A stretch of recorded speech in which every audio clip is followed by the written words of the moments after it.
हाँ ठीक है। हाँ जी, गुड इवनिंग। क्या करवा दे? ऐसी फोन नहीं है, साइबेरिया बना दे। कल रजाई लानी पड़े इनको। चलो, क्या पढ़ा था लास्ट तक?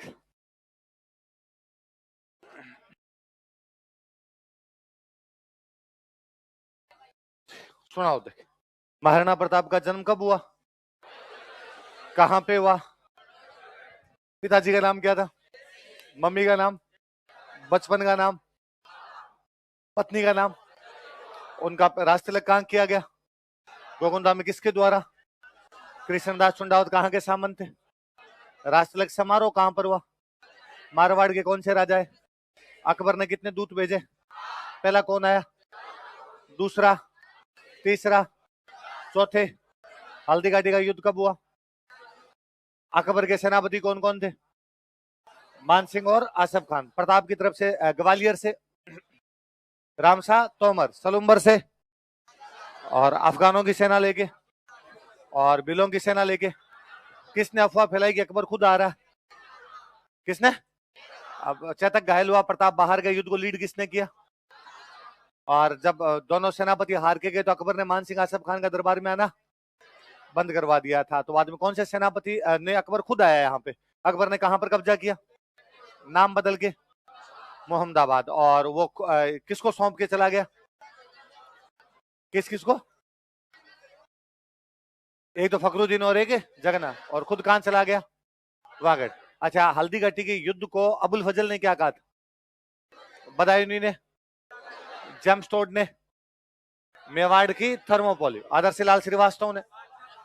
कौन सा इतिहासकार खुद युद्ध के मैदान में था? मुगलों की सेना कहां रुकी? मेवाड़ वालों की। मुगलों के कौन कौन से हाथी थे? और मेवाड़ वालों के? बदायूनी के अनुसार मुगलों की सेना में मेवाड़ वालों की और श्यामल दास जी के अनुसार 80,000 और 20,000 फौजी हुआ करते थे उनके। अच्छा, शाहबाज खान ने कहां पर अटैक किए? कितने अटैक किए? अब्दुल रहीम की बेग में कहां से गिरफ्तार की गई? किसके द्वारा? प्रताप ने उन्हें। देवेर का युद्ध कब हुआ? 1582। सुल्तान खान को किसने मार दिया था? जेम्स टोड इस युद्ध को क्या कहता है? प्रताप पर अंतिम आक्रमण मुगलों की तरफ से किसने किया? जगन्नाथ कछवाहान। उस समय प्रताप ने आमेर से क्या छीन लिया? मालपुरा में कौन सा मंदिर बनवाया? राजधानी कौन सी बनाएगी? वहां कौन सी माता जी का मंदिर? कौन सी कला की शुरुआत? और उसके मुख्य चित्रकार कौन थे? नासिरुद्दीन। कौन से भाइयों ने रुपए ला के दिए थे? कौन से गांव में मिले थे? और प्रताप भामा साहब क्या बनाया गया? और भामा साहब क्या कहा जाता है? चक्रपाणी मिश्र की किताबों के नाम बताओ। जो विश्व वल्लभ है वो क्या सब्जेक्ट है? हेमरतन सूरी की बुक का नाम बताओ। गोरा बादल पद्मिनी चौपाई। दो दो लाइनों में लिखो तो दोहे, चार चार लाइनों में लिखो तो चौपाई। दो दो लाइनों में लिखे जाए तब तो क्या हो जाते हैं? दोहे। चार चार लाइनों में लिखे जाए तो। चलो आगे पढ़ते हैं।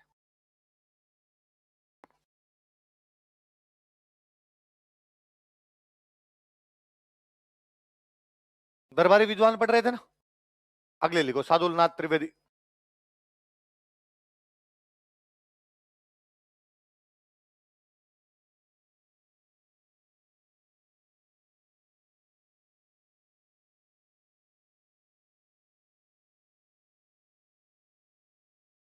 सादुलनाथ त्रिवेदी।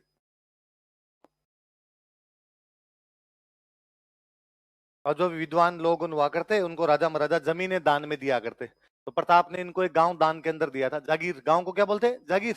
वो जागीर थी मंडेर। कौन सी थी? मंडेर की जागीर दान में दी थी। वहीं हल्दी घाटी के पास में जगह पड़ती है, लिखो। प्रताप ने इन्हें मंडेर जागीर दी थी। प्रताप गेव हिम मंडेर जागीर। प्रताप ने इन्हें मंडेर जागीर दी थी। प्रताप गेव हिम मंडेर जागीर। कौन सी जागीर थी? मंडेर जागीर दी थी। थोड़ी सी आवाज बढ़ा है, थोड़ी सी। प्रताप गेव हिम मंडेर जागीर। हमें क्या पता दी कि नहीं दी? तो हमें उदयपुर से एक अभिलेख मिला है 1588 का, बस। ठीक है, कब का मिला? उसमें ये जानकारी है, लिख लो। 1588 ईस्वी के उदयपुर अभिलेख से यह जानकारी मिलती है। This information is given by Udaipur inscription of 1588 AD। 1588 ईस्वी के उदयपुर अभिलेख से यह जानकारी मिलती। This information is given by Udaipur inscription of 1588 AD. 1588 ईस्वी के उदयपुर अभिलेख से यह जानकारी मिलती है। यह है कौन सी कि कौन सी जागीर दी गई थी? मंडेर, मंडेर की जागीर। किसको? मंडेर है ना, हल्दी घाटी के एकदम पास का गांव। कहां का गांव है? और हल्दी घाटी युद्ध के ठीक बाद में जागीरें बांटी थी। तो एक वो जो बड़ा सवाल है ना कि कई बार यूं, जैसे मैंने कल लिखवाया आपको, हल्दी घाटी युद्ध में प्रताप जीत गया था, तो कई बार कई टावर पूछ लेते हैं, नहीं सर हमने तो पढ़ा था कि अकबर जीत गया था। तो अपने खूब सारी डिबेट भी थी कि भाई इस युद्ध में अकबर जीता था कि महाराणा प्रताप जीता था। तो अक्सर अपने आरपीसी तो ये मानती थी कि युद्ध ड्रॉ था, न तो अकबर जीता न। पर अब पिछले 3-4 सालों से अपनी किताबों में सरकार का पूरा वो चेंज हुआ और कहा गया कि नहीं साहब इस युद्ध में किसकी जीत हुई थी। कई नए नए रिसर्च सामने आए, तो अब तो हल्दी घाटी में बाकायदा पट्टी लगाएगी, उसमें लिखा गया कौन जीत गया था? प्रताप। तो उसके जब एग्जाम्पल, भाई प्रताप के जीतने के क्या सोर्स है आपके पास? आपको क्या पता प्रताप जीता था कि नहीं जीता था? तो उसके 2-3 सोर्स है। ये तो बदायूं नहीं, वो इतिहासकार है अकबर का और युद्ध के अंदर आया हुआ। वो कहता है कि मुगल मेवाड़ ने जब आक्रमण किया तो मुगलों की सेना वापस भागी थी बनास के पीछे पीछे। भागते कौन है? वो कहता है कि हमारी सेना जब गोगुंदा जाके रुकी थी, हम इतने भयभीत थे कि 4 दीवारी बना के अंदर रहे थे। डरावा जीता हुआ आदमी कभी डरावा नहीं रहता। जीते हुए आदमी का कॉन्फिडेंस ही बहुत अलग प्रकार का होता है। वो कहता है कि मान सिंह और आसफ खान अकबर के दरबार में गए तो अकबर ने भगा दिया। ऐसा कौन होता है? ऐसा कभी आप सोच सकते हो कि आप आपके पापा के पास जाओ और आप जाओ पापा आरएस में सिलेक्शन हो, भाग यहां से। मांगते सिलेक्शन क्यों करवाया? किसने कहा था तेरे को सिलेक्शन करवाने का? मान लो मान सिंह आसफ खान जीत के जाते तो अकबर तो यार फूल मालाओं से स्वागत करता। अपने विजेता सेनापतियों को किसने दरबार से बाहर निकाला? अकबर ने उन दोनों को दरबार से बाहर निकाला। ये भी दिखा रहा है कि वो दोनों क्या हुए हैं? हार के गए। और एक एग्जाम्पल ये दिया गया कि महाराणा प्रताप हल्दी घाटी के आसपास की जमीनें लोगों को दान में बांट रहा है। इसका मतलब जमीन महाराणा प्रताप की है। यदि महाराणा प्रताप युद्ध हार जाता तो जमीन उसकी कैसे होती? युद्ध हार गया तो जमीन किसकी होती? अकबर की। भाई मैं आपको वही चीज दे सकता हूं जो मेरे पास है ना। अभी मैं कहूंगी यार आप में से कोई आंसर अच्छा देगा उसको मैं सोने की चेन दूंगा, तो मेरे पास होनी तो चाहिए। आप जीतो बाद मैं इधर से धागा तोड़ के फेंकूंगा तो आपको सर थोड़ी बहुत इज्जत करो, आपने सोने की चेन की बात की थी, तो मेरे पास होनी तो चाहिए ना सोने की चेन, तभी दी जाएगी। महाराणा प्रताप के पास मंडेर है इसलिए बांट रहा है। और मंडेर नहीं, आसपास की खूब सारी जागीरें सिद्धांत में दी गई। क्यों दी गई इसका हमारे पास क्या प्रूफ? अभिलेख पड़े हैं, साफ साफ अभिलेख, लोगों के ताम्र पत्र पड़े हैं। उस टाइम क्या जमीनें जब बांटते पट्टे देते, तो पट्टे पड़ेंगे, ये जमीन इसको दी गई, ये जमीन इसको दी गई, ये जमीन इसको दी गई। पट्टा मिला इसका मतलब उस बंदे को जमीन पर क्या हुआ है? अधिकार। फिर दूसरी बड़ी बात, यदि हल्दी घाटी में अकबर जीत ही गया था तो फिर बार बार हमले क्यों कर रहे हैं? यहाँ पे तो युद्ध पे युद्ध हो रहे हैं, हर साल कोई ना कोई एक हमला किया जा रहा है। और फिर इतने ही आप जीते हुए तो दिवेर में सारे मर गए, सिंगल ही नहीं बचा। आप में से कोई बचा ही नहीं था, दिवेर में जीते आए थे सारे के सारे मार दिए गए। तो वो इसमें एक एग्जाम्पल ये बड़ा जोरदार था कि उदयपुर का एक अभिलेख मिला, उस अभिलेख में साधुनाथ त्रिवेदी को कौन सी जागीर मिली थी? याद रहेगी? अपने काम की बात इतनी है जी कुल मिला के। अगले 2 विद्वान और लिख लो।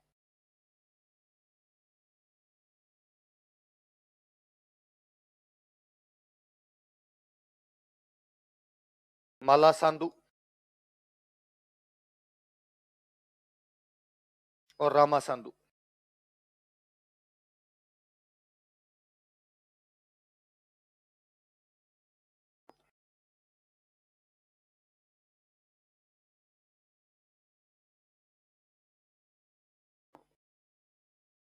कौन कौन है बताओ देखे? माला सांधु और रामा। हाँ तो कोई सिंपल पूछेगा, माला सांधु और रामा सांधु नामक विद्वान किसके दरबार में थे? महाराणा प्रताप। महाराणा प्रताप ने किसको मंडेर की जागीर दी थी? सादुल। गोरा बादल पद्मिनी चौपाई किसके द्वारा लिखी गई? हेमरत्न सूरी। चक्रपाणी मिश्र की पुस्तकों के नाम बताइए। राजाभिषेक, मोहरत, माला, विश्व वल्लभ। उनमें विश्व वल्लभ का सब्जेक्ट क्या है? याद रह जाएगी बात। अब दो एक बातें और बताता हूँ। बीच में महाराणा प्रताप ने कुछ दिनों तक अपनी एक अस्थायी राजधानी बनाई थी, उस राजधानी का नाम था आवरगढ़। क्या नाम था? तो कोई पूछे भाई महाराणा प्रताप की अस्थायी राजधानी कौन सी थी, तो कौन सी थी? बाद में चावंड आए थे, बीच में थोड़े टाइम के लिए आवरगढ़ उदयपुर में जगह लिख लो नीचे, यूं अलग से हेडिंग डालो आवरगढ़। दरबारी विद्वान हो गए, 2-4 यूं चीजें लिखनी इधर उधर की, लिख लो आवरगढ़। महाराणा प्रताप की अस्थायी राजधानी, temporary capital of Maharana Pratap. Maharana Pratap की अस्थायी राजधानी, temporary capital of Maharana Pratap.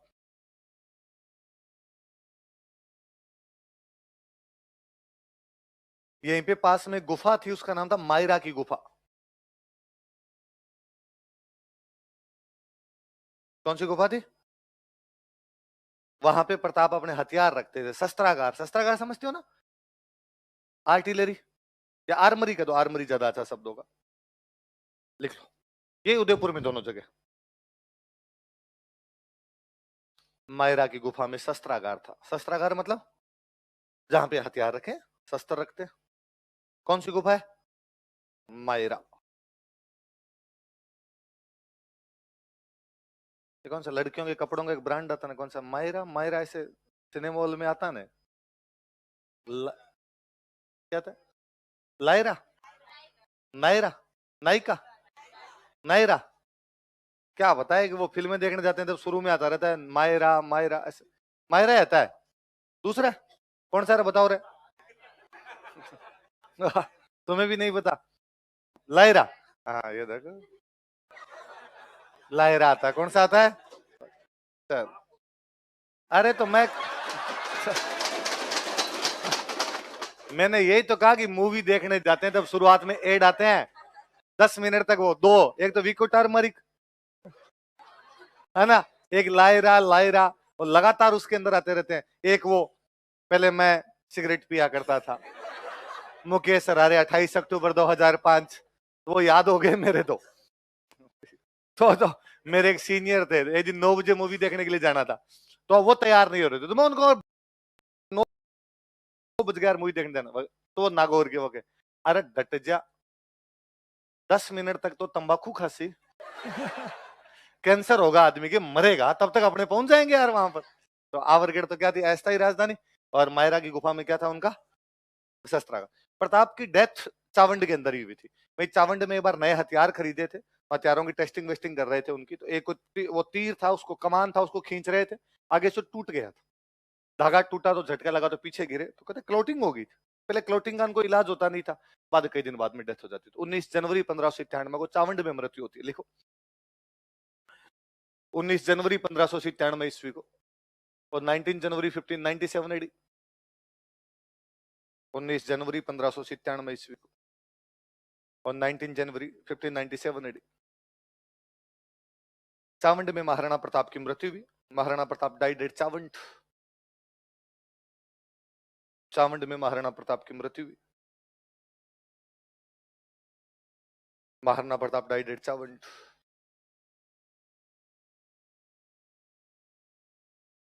वहीं पास में, चावंड के पास में एक जगह पड़ती है बांडोली। कौन सी जगह? वहां महाराणा प्रताप की छतरी है। वहीं उदयपुर में देख लो, प्रताप की छतरी बराबर बांडोली, सेनेट ऑफ।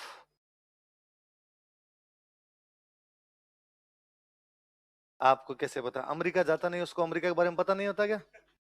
आपको कैसे पता? बांडोली में छतरी किसकी है? महाराणा। 8 खंभों की छतरी, लिख लो कोष्टक में, 8 खंभे, 8 पिलर्स। तो मृत्यु कहां पर हुई थी? चावंड। छतरी कहां पर है? इसका मतलब वहां अंतिम संस्कार करके, जहां अंतिम संस्कार होता था वहीं क्या बना दिया करते? छतरी। हिंदुओं में छतरियां बन जाती, मुसलमानों में बन जाते मकबरे, है ना, इतना ही अंतर। लिख लिया? चलो अब अगले राजा पढ़ते, लिखो अमर सिंह। चावंड राजधानी देख ले तू, अब खुद बता कितने टाइम तक रहेगी, अभी थोड़ी देर में तेरे को पता चल जाएगा।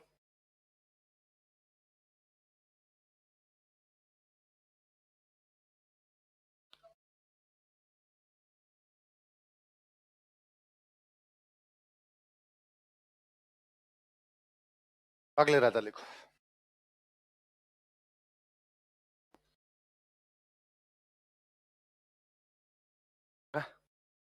चैतक की छतरी लिख लो भाई। महाराणा प्रताप में एक बात और लिख लो, चैतक की छतरी वहीं हल्दी घाटी के बाहर एक जगह पड़ती है, बलीचा।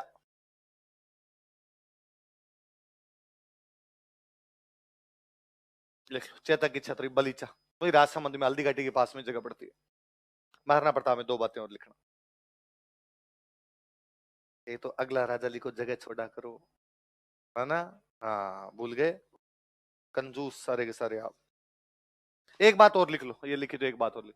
प्रताप अपने जीवन काल में 2 किले नहीं जीत पाए थे, बाकी सारे किले जीत लिए थे वापस। ये तो चित्तौड़गढ़ और एक मांडलगढ़। कौन कौन से दो नहीं जीत पाए थे? लिख लो।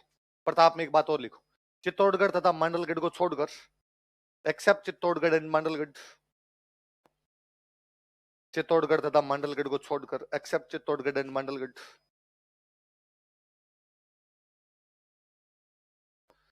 प्रताप ने शेष मेवाड़ वापस जीत लिया था।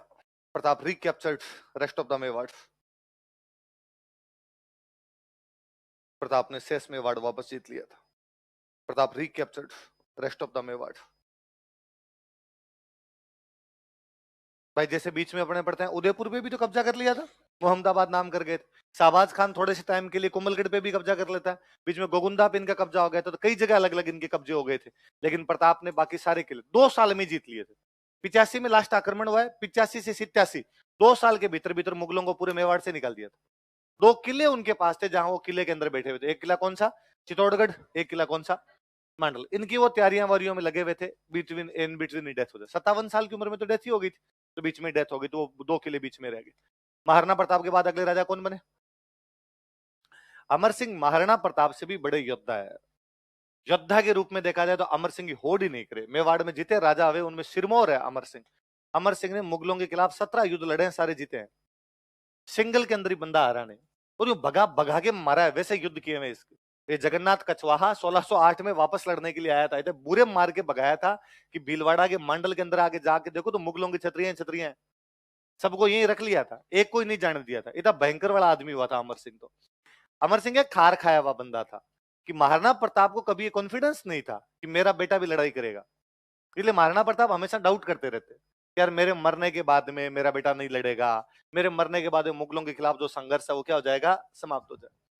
कोई हुआ यूं कि एक बार की अमर सिंह की वाइफ ने अमर सिंह को पूछ लिया कि लड़ाई कितने साल चलेगी, जब महाराणा प्रताप जिंदा थे उन दिनों में, कि कितने साल लड़ाई चलेगी? पहाड़ों में आगे बैठे हो, नाम है राणा जी, रहते हो पहाड़ों में, राणा जी महलों में भी तो रहने चाहिए, और हम कितने साल तक यहाँ इन पहाड़ों के अंदर बैठे रहेंगे? तो अमर सिंह ने कहा भाई जब तक पिताजी चाहेंगे, पिताजी जो ऑर्डर देंगे वो किया जाएगा। पिताजी ने कहा पहाड़ों में रहो तो पहाड़ों में, पिताजी ने कहा कि उदयपुर चलो तो कहां चलेंगे? उदयपुर। जब तक राणा जी कहेंगे तब तक रहना है अपने को। ये बात वाया मीडिया महाराणा प्रताप को पता चली कि अपनी बीननी ऐसी ऐसी बातें करती है कि भाई कितने दिन तक आपको यहाँ रहना पड़ेगा। तो महाराणा प्रताप को बड़ा अजीब लगा, और उनको लगा कि यार इसका मतलब मेरे मरते ही मेरा बेटा जो संघर्ष है वो क्या कर देगा। तो महाराणा प्रताप जब मर रहे थे तो उनके सांस नहीं निकल रहे थे, कि वो यूं तड़फ रहे लास्ट के अंदर एकदम। आसपास सारे लोग इकट्ठे हो रखे, पूछे भाई कोई अंतिम इच्छा हो तो बता दो, हम आपकी अंतिम इच्छा पूरी करेंगे, अब आप पधारो, स्वर्ग पधारो, जो होना था हो गया। तो महाराणा प्रताप मरते मरते कहते हैं कि यार मेरे को ये अजीब लगता है कि मेरे मरने के बाद मेरा बेटा लड़ेगा कि नहीं लड़ेगा। तो एक कृष्णदास चुंडा वतन सलूम्बर वाले ये खड़े थे, ये बाद में हाथ पकड़ते हैं अमर सिंह का। अमर सिंह हाथ पकड़ के अपने हाथों में लेकर कहते हैं हम आपको गारंटी देते हैं कि जैसे आप लड़े थे वैसे वैसे कौन लड़ेंगे, आप तो आराम से पधारो, हम लड़ाई में किसी भी प्रकार की कमी आने। इसलिए अमर सिंह को हमेशा लगता था कि मुझे लड़ाई बंद नहीं करनी, पिताजी को जो डाउट था वो डाउट तो पूरे कर दूंगा। इसलिए बंदा खूब ही लड़ा, भयंकर वाले लड़ा, मतलब लाख लाख की फौजी आई है मेवाड़ के अंदर, वो एक बार नहीं घबराया। 1615 आ गया ऐसे करते करते। मुगलों के जितने सेनापति है यहाँ से मार खा खुआ के जाया करते। जहांगीर ने अपने बेटे भेजने शुरू कर दिए। अच्छा और देखो आप, 1597 में महाराणा प्रताप की डेथ होती है। जैसे महाराणा प्रताप की डेथ होती है अकबर वापस सेना भेज देता है।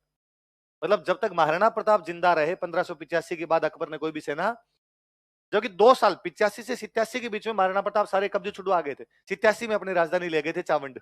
अब 87 के बाद उनकी राजधानी कहां पड़ी है? चावंड। पर अकबर ने कोई भी अटैक उन पर किया।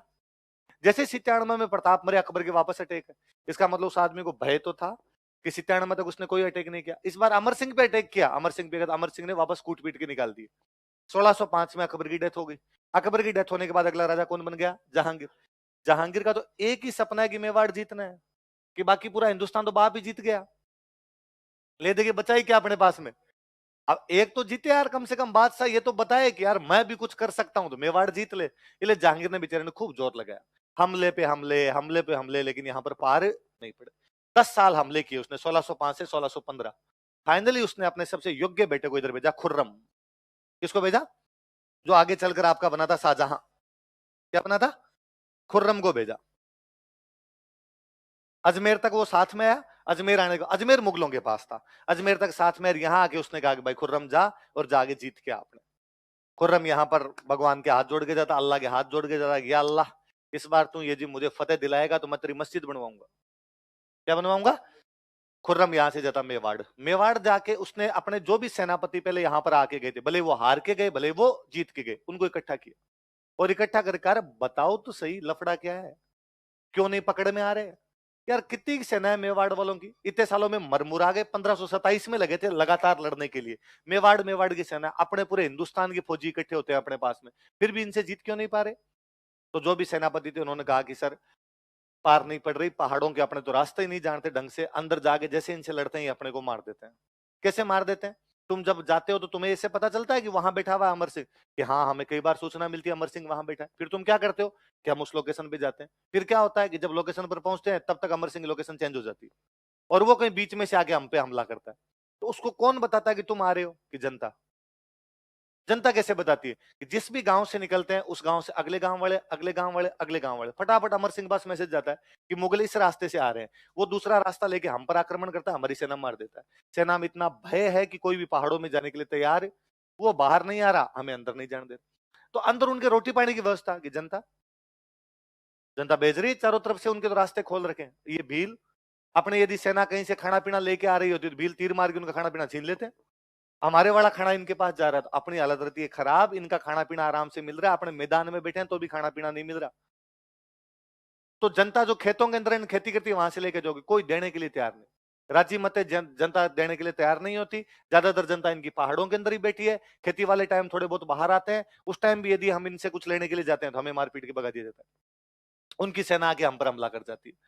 तो खुर्रम ने कहा इसका मतलब सिंपल सा मीनिंग है कि आपकी लड़ाई राजा से नहीं है, आपकी लड़ाई किससे है, तो भी राजा पे क्यों हमला करना, इस पर हमला जनता भी कर लो। कैसे, तो अपने तो गांव में जाओ, महिलाओं को अलग पुरुषों को अलग, पुरुषों को सबको मार दो, महिलाओं को दिल्ली ले जाके बेच दो, खेत जीते भी उनके आग लगा दो, घरों के सबके आग लगा दो। देखते हैं कितने गांव के अंदर जनता विरोध करती है। अब गांव में घुसे, पुरुषों को मार दिया, महिलाओं के सबके बलात्कार करके फेंक दी गई, मार दी गई, या महिलाओं को दिल्ली ले जाके बेच दिया, बच्चों को दिल्ली ले जाके बेच दिया। 3-4 गांव के अंदर जब हुआ, जनता त्राहिमाम कर गई। जनता सेना का मुकाबला तो कैसे कर सकती, जासूस के काम कर सकती थी, आपको सप्लाई पहुंचा सकती थी। तो जनता भाग के अमर सिंह के बेटे के पास गई। अमर सिंह के बेटे का नाम है कर्ण सिंह।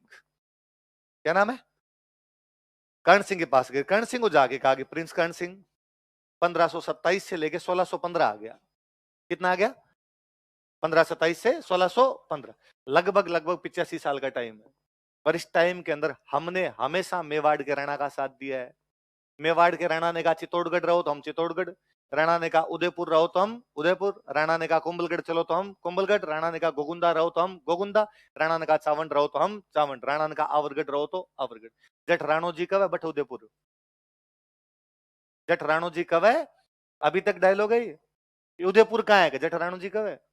राणा जी ने कहा ये राजधानी, इसका मतलब ये उदयपुर है। हमने दोबारा नहीं पूछा कि इन पहाड़ों में कैसे रहेंगे कैसे नहीं रहेंगे। लुगाई टावरों को आंखों के सामने मारा जा रहा है, हमारे पास कोई इलाज नहीं है, अब हमारी रक्षा कीजिए।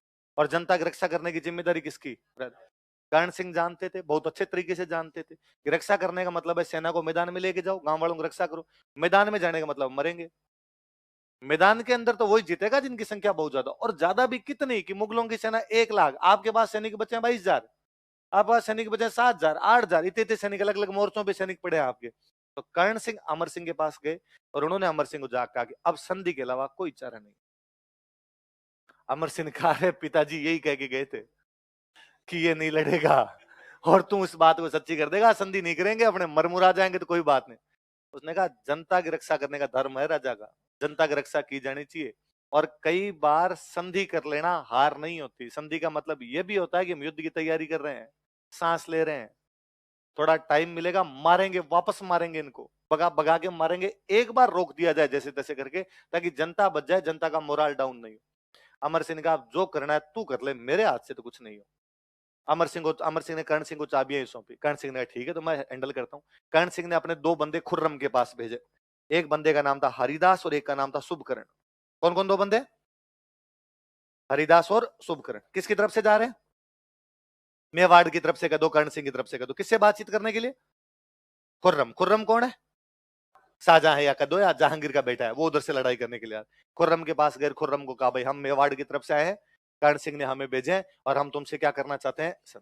खुर्रम बेचारा राजी, जो मेवाड़ पिछले 85 सालों में युद्धों के बावजूद संधि करने के लिए तैयार नहीं था, इस बार संधि के लिए तैयार हो गए। इससे बड़ी मुगलों की सफलता क्या होगी? उन्होंने बैठो बैठो बैठो, चाय लाओ चाय लाओ। हरदास जी के लिए चाय लेके आओ। आप शुभकर्ण जी कॉफी लेते हो चाय लेते हो? नहीं नहीं, चाय चला लूंगा मत, बैठो। अरे वो संधि की बात कर लेते, अरे कर लेंगे यार संधि की क्या बात, चाय पानी पियो आराम। उनका अरे सर सुनो तो सही, संधि की बात करो पहले, बाद में चाय पानी ले ले। खुर्रम ने कहा संधि की क्या बात है, मुगलों से संधि का एक ही लेना देना है सिर्फ, जो हमसे संधि करेगा वो हमारे दरबार में अगर हमारी तरफ से लड़ाई करेगा, खत्म बात, लड़ाई बंद हो जाएगी। तो तुम्हारा राजा हमसे संधि कर रहा है तो तुम्हारे राजा को हमारे दरबार में भेज दो संधि। उनका सर यही तो है, हम यही तो कहना चाहते हैं, सुन लो बात, हमारा राजा कभी भी आपके दरबार में नहीं आएगा। क्यों? तो राजा तो संधि नहीं करना चाहता, तो संधि कौन कर रहा है? तो उसका बेटा कर्ण सिंह कर रहा है। तो दरबार में कौन आएगा हमारे? तो दरबार में कर्ण सिंह आएगा, राजा अमर सिंह नहीं आएगा। उसने कहा यार पर हमारे तो जो भी संधि करता है राजा खुद आता है यार, आज तक हिंदुस्तान में जितनी संधियां की उसमें राजा खुद को ही आना पड़ता है। फिर मैं एक बार डैडी से पूछ लूं, थोड़ा कर ले बात।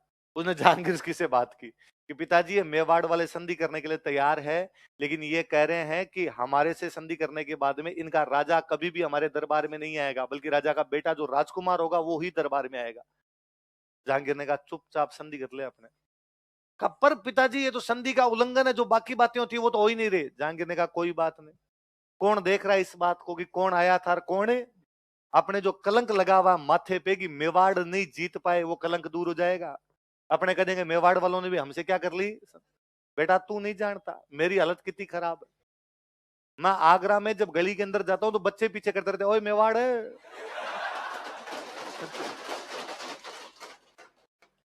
मेरे को सपने आते हैं रात को इन मेवाड़ वालों के, तुम जाते हो मुझे डर लगता है इस बार ये मरा इस बार ये मरा, तू संधि कर अपने फटाफट। इसलिए 5 फरवरी 1615 को संधि होती। कब होती संधि? 5 फरवरी 1615। किस किस के बीच में? जहांगीर और अमर सिंह। राजा तो अमर सिंह है, भले खुर्रम कर रहा है पर उधर राजा कौन है? जहांगीर। इधर भले कर्ण सिंह कर रहा है पर राजा कौन है? तो राजाओं के टाइम में संधि हुई, उधर मुगल बादशाह कौन है? जहांगीर। इधर कौन है आपका? अमर सिंह। लिखो मुगल मेवाड़ संधि, मुगल मेवाड़ ट्रीटी।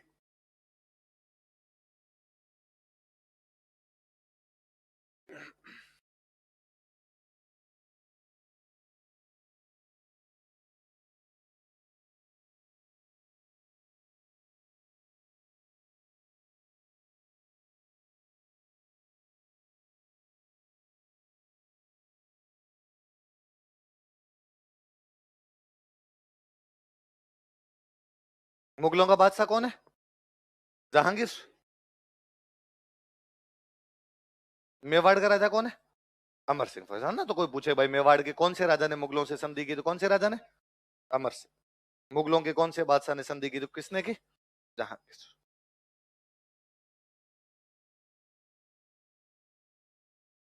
अब लिख लो संधि की शर्तें, कंडीशंस ऑफ ट्रीटी। संधि की शर्तें।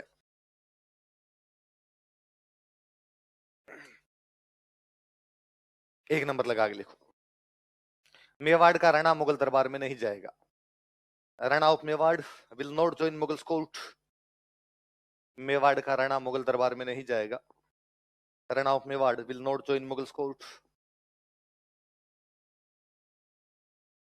मेवाड़ का राणा मुगल दरबार में नहीं जाएगा। Rana of Mewar will not join Mughal court. तो कौन जाएगा उसकी जगह? युवराज। सबसे बड़े बेटे को बोलते हैं युवराज। दूसरा लिखो, मेवाड़ का युवराज मुगल दरबार में हाजिर होगा। Prince of Mewar will join Mughal court. Mewar का युवराज मुगल दरबार में हाजिर होगा। Prince of Mewar will join Mughal court.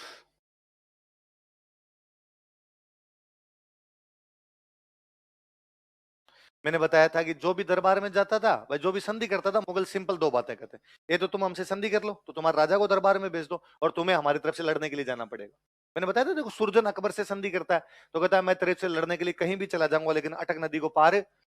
इधर भी कहा गया भाई मेवाड़ वाले मुगलों की तरफ से लड़ने के लिए जाएंगे। कितने सैनिक लड़ने के लिए जाएंगे? 1000। कितने सैनिक?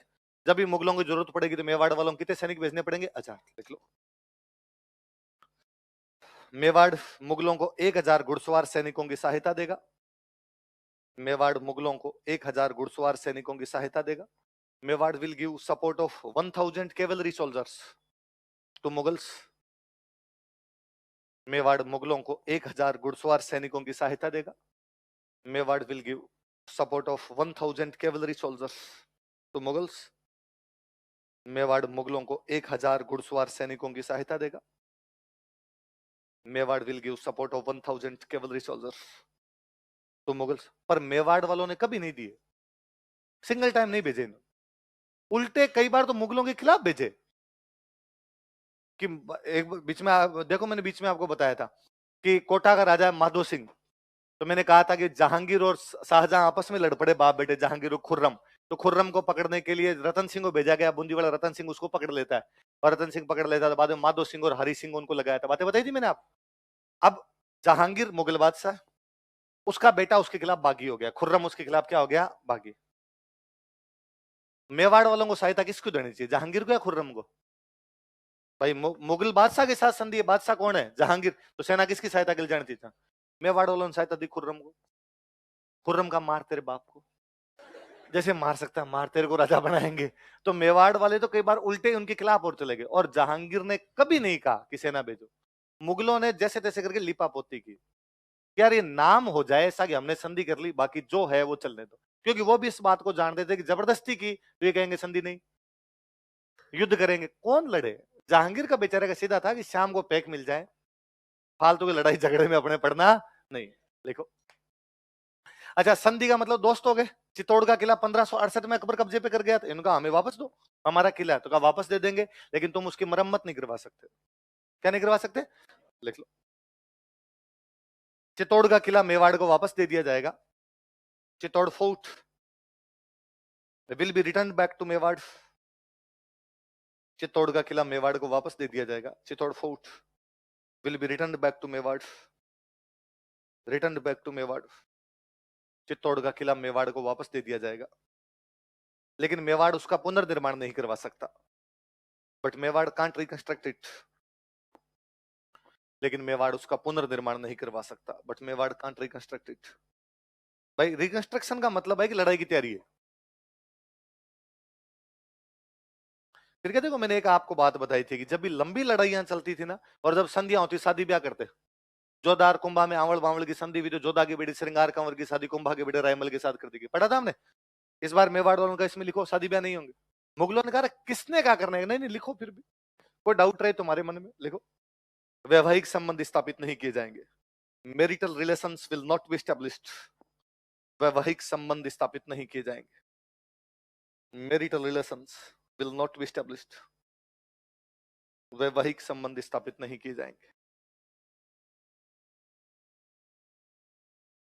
चौथी शर्त बताओ मुझे वापस क्या है। तो चित्तौड़ का किला मेवाड़ को वापस कब दे दिया गया, 1615। कब दे दिया गया, 1615, मतलब लड़ाई वड़ाई क्या हो गई, समाप्त। तो 1615 तक राजधानी थी चावंड। जैसे लड़ाई खत्म हुई, राजधानी आ गई थी उदयपुर। कहां गई, क्योंकि उदय सिंह जी के टाइम में उदयपुर राजधानी लाने की तैयारी हो गई थी, लेकिन बीच में हमला हो गया, इसलिए राजधानी को उदयपुर ला ढंग से नहीं पाए। लेकिन अब कहा अपने राजधानी कहां लेके चलते हैं, उदयपुर। तो राजधानी उदयपुर कब आ गई, 1615।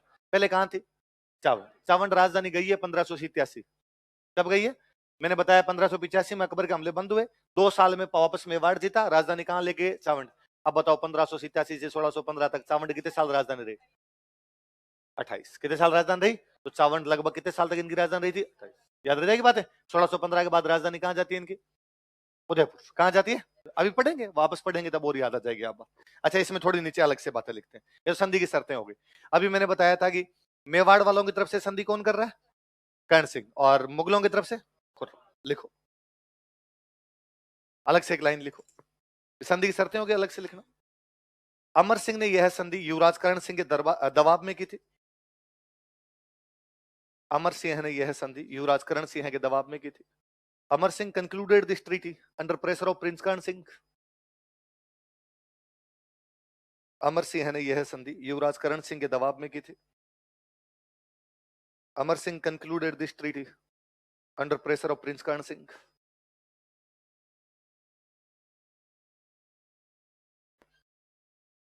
Under pressure of prince Karan Singh.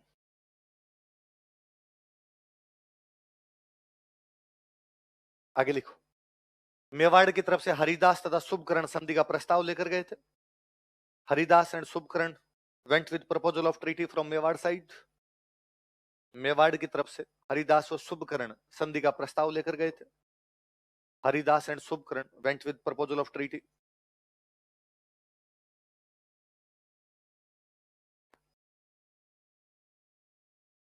From Mewar side.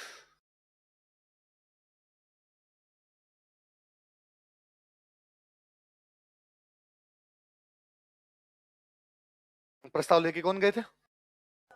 Haridas और शुभकरण। लाइन चेंज करें को। मुगलों की तरफ से खुर्रम ने संधि की। Khurram concluded treaty from Mughal side. Khurram समझ रहे हो ना कौन है? मुगलों की तरफ से खुर्रम ने संधि की। Khurram concluded treaty from Mewar side.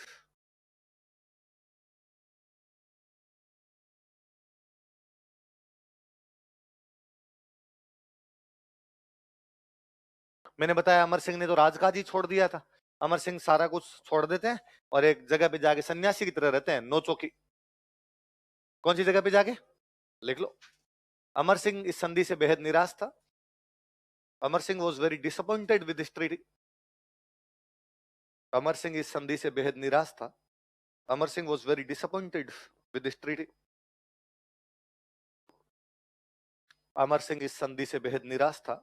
Amar Singh was very disappointed with this treaty. तथा वह नोचोकी नामक स्थान पर जाकर रहने लगा। And he started to living at palace named Nauchoki. तथा वह नोचोकी नामक स्थान पर जाकर रहने लगा। And he started to living at palace named Nauchoki. तथा वह नोचोकी नामक स्थान पर जाकर रहने लगा। And he started to living at palace named Nauchoki. कौन सी जगह पे जाकर रहने लगे? नोचो। अब सुनना देखो बात। अमर सिंह के बाद में यहाँ पे राजा बनते हैं कर्ण सिंह। कौन बनते हैं? कर्ण सिंह के बाद यहाँ राजा बनते हैं जगत सिंह। कौन बनते हैं? जगत सिंह के बाद राजा बनते हैं राज सिंह। कौन बनते हैं? अभी हम पढ़ेंगे। राज सिंह मतलब अमर सिंह के पड़पोते, है ना। अब जब राज सिंह राजा बने यहाँ पर, तो राज सिंह ने बाद में कहा कि अपने एक झील बनाते हैं राजसमंद। क्या बनाते हैं? राज सिंह ने समंद बनाया, इसलिए नाम क्या हो गया? राज। समंद का मतलब समुद्र होता था अपने यहाँ पे। राज सिंह का समुद्र है, इसलिए क्या कहलाया? राजसमंद। तो पूछा गया राजसमंद कहाँ बनाई जाए, एग्जैक्टली लोकेशन क्या हो? उन्होंने कहा नौचौकी बनाओ। कहाँ बनाओ? क्यों बनाए भाई? नौचौकी पे क्यों बनाए? उसने कहा मेरे परदादा जी ने अपने जिंदगी के अंतिम 5 साल यहाँ बिताए थे। 1615 की संधि के बाद यहाँ आ गए थे, 1620 तक यहाँ रहे थे, इसलिए हमारे लिए इस जगह की इंपॉर्टेंस है। हमारे लिए इस जगह से इमोशनल अटैचमेंट है कि मेरे परदादा जी यहाँ पे रह के गए थे, इसलिए यहाँ पर बनाई जाए। तो नौचौकी नाम की जगह पर बाद में कौन सी झील बनाएगी? कौन झील बनी? देख लो। कालांतर में यहाँ पर राजसमंद झील बनाई गई थी। Later on lake Rajsamand was constructed here. कालांतर में यहाँ पर राजसमंद झील बनाई गई थी। Later on lake Rajsamand was constructed here. कालांतर में यहाँ पर राजसमंद झील बनाई गई थी। Later on lake Rajsamand was constructed here. कौन सी झील बनाई गई थी?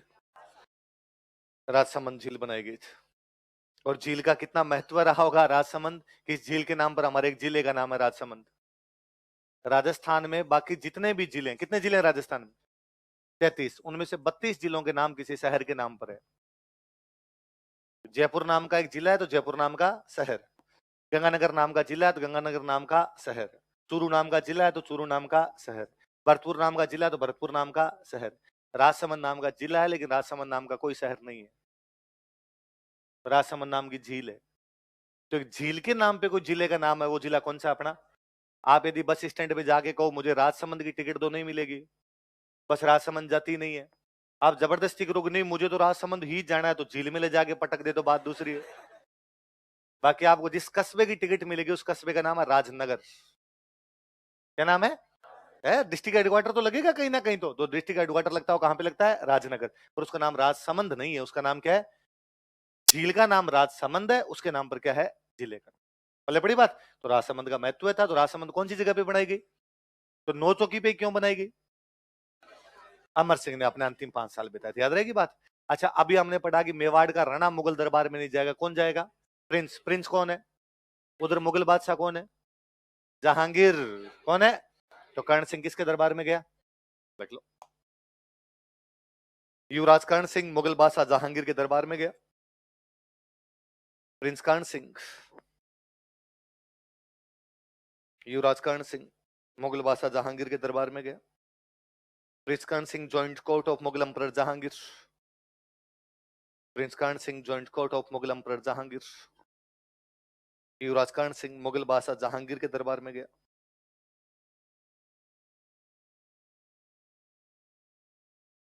जहांगीर बड़ा राजी होता है। जहांगीर का मेरे पास में एकदम राइट में यहाँ पे बिठाओ, युवराज को मेरे पास में लेके एकदम अपने पास में बिठाया, उसे 5,000 का मनसबदार बनाया। कितने का मनसबदार बनाया आप लिखो, फिर मैं समझाता हूं।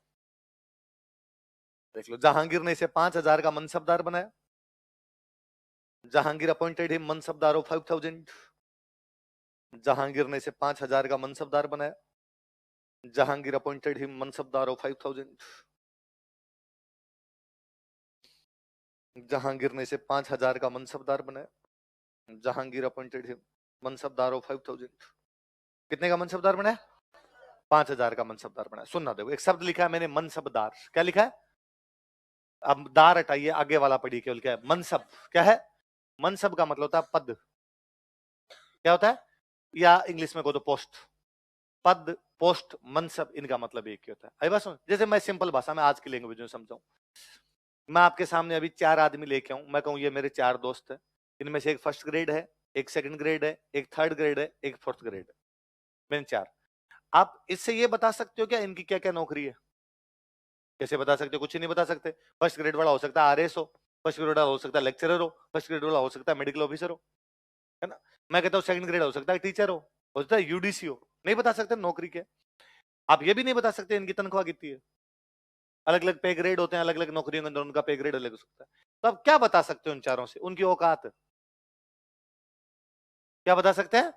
आप कहते हैं फर्स्ट ग्रेड वाला बड़ा अधिकारी है, सेकंड ग्रेड वाला उससे थोड़ा छोटा है, थर्ड ग्रेड वाला छोटा है, फोर्थ ग्रेड वाला उससे छोटा। ये तो बता ही सकते हो। आप ये भी नहीं बता सकते इनकी पोस्टिंग कहाँ का है, कुछ ही नहीं बता सकते, पर आपको ये पता चल जाएगा इनके ग्रेडिंग में ऊपर कौन है नीचे कौन है, ये तो पता चला बस। मुगलों के दरबार में जो कोई बंदा जाता, मुगल उसको ग्रेड दिया करते। वो ग्रेड होती 10 से 10,000 के बीच। किससे किसके बीच होती? उस ग्रेड को बोलते मनसब। क्या बोलते? 10 का मनसब, 100 का मनसब, 500 का मनसब, 700 का मनसब, 1000 का मनसब, 5,000 का मनसब, 2,000 का मनसब, 3,000 का मनसब, ऐसे मनसब मिलते। है बात समझ? अब यदि किसी आदमी को मनसब मिला 2,000 का, एक को मिला 3,500 का, एक को मिला 5,000 का, आपको ये थोड़ी पता है रक्षा मंत्री कौन है, विदेश मंत्री कौन है? आपको ये भी नहीं पता इनको सैलरी कितनी मिलती होगी, पर आपको ये पता है कि 2,000 वाला थोड़ा कम है, 3,500 वाला ज्यादा है, और 5,000 वाला। तो मुगलों के दरबार में औकात बताने वाले जो पद हुआ करते, उस पद को क्या बोला करते? मनसब। जिसको ये मनसब मिलेगा वो क्या कहलाएगा? दार का तो मतलब होता है स्वामी। दार का मतलब क्या था? तहसील का स्वामी, तहसीलदार, सूबे का स्वामी, ठेके का स्वामी, जमीन का स्वामी, मनसब का स्वामी। है बात समझो? तो मनसब, मनसब का मतलब क्या होता है? पद। क्या होता है? अब मान लो ये है, मैं कहूं अब मुगलों के कहां से कहां तक मारते हैं मनसब? 10 से लेके 10,000। पर 5,000 से ऊपर की मनसब केवल मुगलों के राजकुमारों को मिलेगी, जो राजा के बेटे होंगे। जहांगीर है, जहांगीर के बेटों को आपने कहेगा तू 6,000 का, तू 7,000 का, तू 8,000 का, तू 9,000 का। बाकी जो राजा उनके हाईएस्ट पोस्टिंग कोई होगी तो वो कितनी होगी? और 5,000 ही बुढ़ापे में देंगे। मरता मरता आदमी होगा तब 5,000 का बनेगा। पहले मान लो किसी को लगाते 2,000 की पोस्टिंग देते कि तू 2,000 का मनसबदार है। फिर किसी युद्ध में बेचारा जीत के आता, मुगल कहते प्रमोशन, तू भाई साहब 3,000।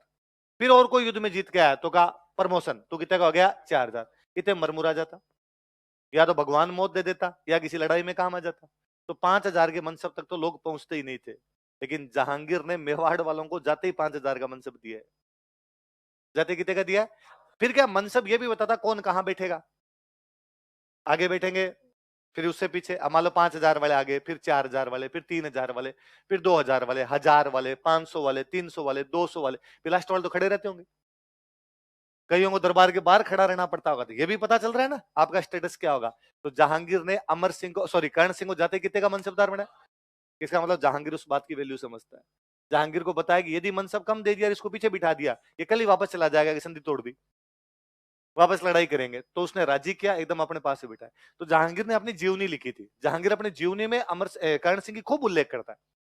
और कर्ण सिंह जब पहली बार मेरे दरबार में आया तो मैं उसको खुद जाके लेके आया, और मैंने अपने राइट हैंड में बिठाया उसको एकदम। तो राइट हैंड आपने कहते किसी भी, ये उसका राइट हैंड है, इसका मतलब कहना तू मेरा कितना खास आदमी है। और मैंने उसको कितने का मनसब दिया? फिर जहांगीर कहता है कि फिर मैं मेरे हथियार दिखाने के लिए उसको लेके गया। पर वो जहांगीर लिखता है पर कि कर्ण सिंह में एटिकेट्स नहीं थे ज्यादा, वो जंगली था। कहने का मतलब वो कभी दरबार के अंदर गया नहीं था। तो मैं जब हथियार दिखाने के लिए लेके गया तो उसने मेरी सबसे प्रिय बंदूक उठा ली और प्रिय बंदूक उठाकर ये तो मैं रखूंगा। जब कैसे होता नहीं था, बादशाह के सामान के आप हाथ नहीं लगा सकते भाई, ये सिंपल सी बात है। आपको सीएम साहब बुलाए और सीएम साहब अपने घर पे आपको कहे कि देखो मेरे पास ये पेन पड़े, आपको ये पेन मुझे दे दो, नहीं होता ना। उल्टा ये होता है कि अपने कोई कहे कि खाना खा लो तो अपने कहता नहीं सर खा के आया था। बड़े आदमी ये तो होता है टिकट्स। और क्या होता है कि उसने मेरी प्रिय बंदूक उठाई और कहा ये तो मैं रखूंगा। जहांगीर कहता मुझे बड़ा अजीब लगा लेकिन मैंने उसको बंदूक दे दी। जहांगीर खूब लिखता है, जहांगीर लिखता है कि वो शिकारी बहुत अच्छा था। हम जब भी शिकार करने के लिए जाते तो मैं हमेशा युवराज को मेरे साथ रखता था। ऐसा कभी नहीं हुआ कि युवराज ने गोली चलाई और शिकार मरा नहीं। उसका निशाना हमेशा अचूक बैठता था। जंगल के अंदर अभ्यास कर करके बहुत अच्छा शिकारी बन गया था। कि एक दिन हम दोनों शिकार करने के लिए गए हुए थे और उसके पता नहीं क्या मन में आई, उसने कहा कि बादशाह आज पहला निशाना तुम लगाओ। और मैं डर गया क्योंकि मुझे इतना अच्छा निशाना लगाना नहीं आता और मुझे लगा कि आज मेरी युवराज के सामने बेइज्जती हो जाएगी। पर मैंने अल्लाह ताला को याद किया, आंखें बंद करके मैंने गोली चलाई। हवा का बहाव उसी तरफ था, अल्लाह ताला ने मेरी सुनी और शिकार की गोली लग गई। और युवराज के सामने मेरी बेइज्जती होते होते रह गई। तो खूब जिक्र भी करता है कि बुलाया था मैंने, कर्ण सिंह को मेरे दरबार में बुलाया था, मेरे पास रखा था। अच्छा, कर्ण सिंह और राजी करता है। कर्ण सिंह के और कर्ण सिंह के पिताजी कौन है? अमर सिंह। इन दोनों की मूर्तियां आगरा के किले के पास लगवा देता है। ये दोनों दोस्त है मेरे बाप बेटे, इनकी मूर्तियां लगाई। जैसे अकबर ने किसके लगवाई? जयमल पत्ता। जहांगीर किसके लगवा देता है? अमर सिंह और कर्ण सिंह। बाद में औरंगजेब, उसने सारी तोड़ी। लिखो, जहांगीर ने अमर सिंह तथा कर्ण सिंह की मूर्तियां आगरा के किले में लगवाई थी। Jahangir installed statues of Amar Singh and Karan Singh in Agra fort. Jahangir ने अमर सिंह तथा कर्ण सिंह की मूर्तियां आगरा के किले में लगवाई थी। Jahangir installed statues of Amar Singh and Karan Singh in Agra fort.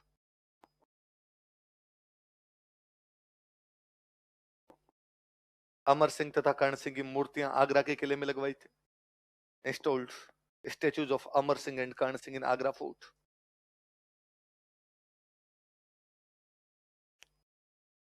इसी दौरान जब ये संधि वंदी हो गई थी, कर्ण सिंह इनके दरबार में आया हुआ था। जहांगीर के दरबार में एक अंग्रेज आया हुआ है। उस अंग्रेज का नाम है टॉमस रो। कौन है? एक इंग्लिश एम्बेसडर है, जहांगीर से ट्रेड की बात करने आया। टैक्स में छूट चाहिए अंग्रेजों को। अंग्रेज आ गए थे अजमेर। अजमेर में जहांगीर रुका हुआ है और अजमेर में उससे मिलने के लिए एक अंग्रेज आया, उसका नाम क्या है?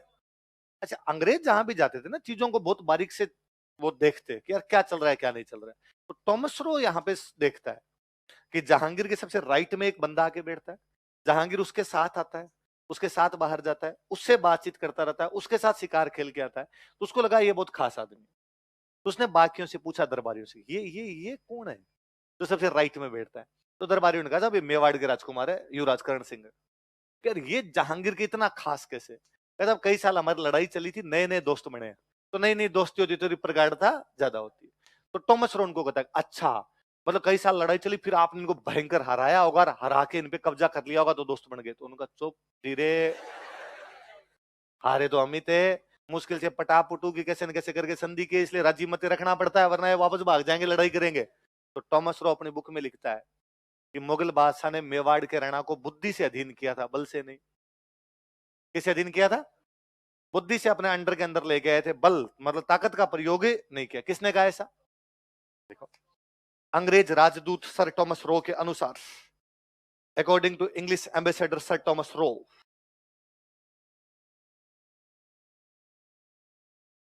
अंग्रेज राजदूत सर टॉमस रो के अनुसार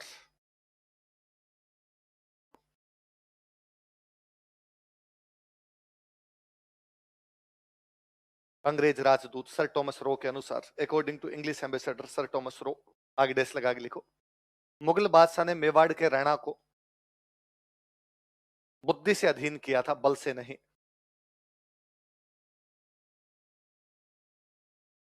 Mughal emperor made king of Mewar dependent by wisdom not by power.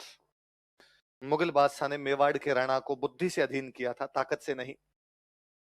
Mughal emperor made king of Mewar dependent by wisdom, dependent by wisdom not by power. मुगल बादशाह ने मेवाड़ के राणा को बुद्धि से अधीन किया था, ताकत से नहीं। Mughal emperor made king of Mewar dependent by wisdom not by power. याद रखना है, सवाल पूछा हुआ स्टार लगा लेना इसके कि कौन सा अंग्रेज ये बोल के गया था। अच्छा, ये संधि भी मुगल और मेवाड़ के बीच में, हमें इसकी और जानकारी कहां से मिलती है? लिखो, संधि की जानकारी के स्रोत, sources of information about treaty. संधि की जानकारी के स्रोत, sources of information of treaty.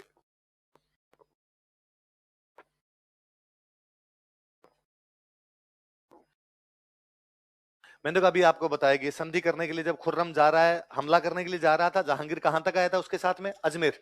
फिर उसने खुर्रम को भेज दिया था। जहांगीर इसी साल, जिस साल संधि हुई थी, पुष्कर में महल बनवाता है। कहां पर महल बनवाता है? अच्छा, कोई महल, मालिये, किले, छतरी, बावड़ी बनेगी, उनके बाहर क्या लगेंगे? अभिलेख। तो जहांगीर अभिलेख में लिखवाता है कि अभी अभी मैंने मेवाड़ वालों से संधि कर ली। तो जहांगीर का कहां का लेख ही कहता है कि मेवाड़ वालों के साथ संधि हुई? पुष्कर। कब का? 1615। संधि कब हुई? 1615। तो लेख भी कब का होगा? 1615। देख लो, जहांगीर का पुष्कर अभिलेख या जहांगीर का पुष्कर महल अभिलेख पूरा लिखो, ताकि याद रहेगा कि महल बनवाए थे। Pushkar palace inscription of Jahangir, Pushkar palace inscription of Jahangir, कितने ईस्वी का?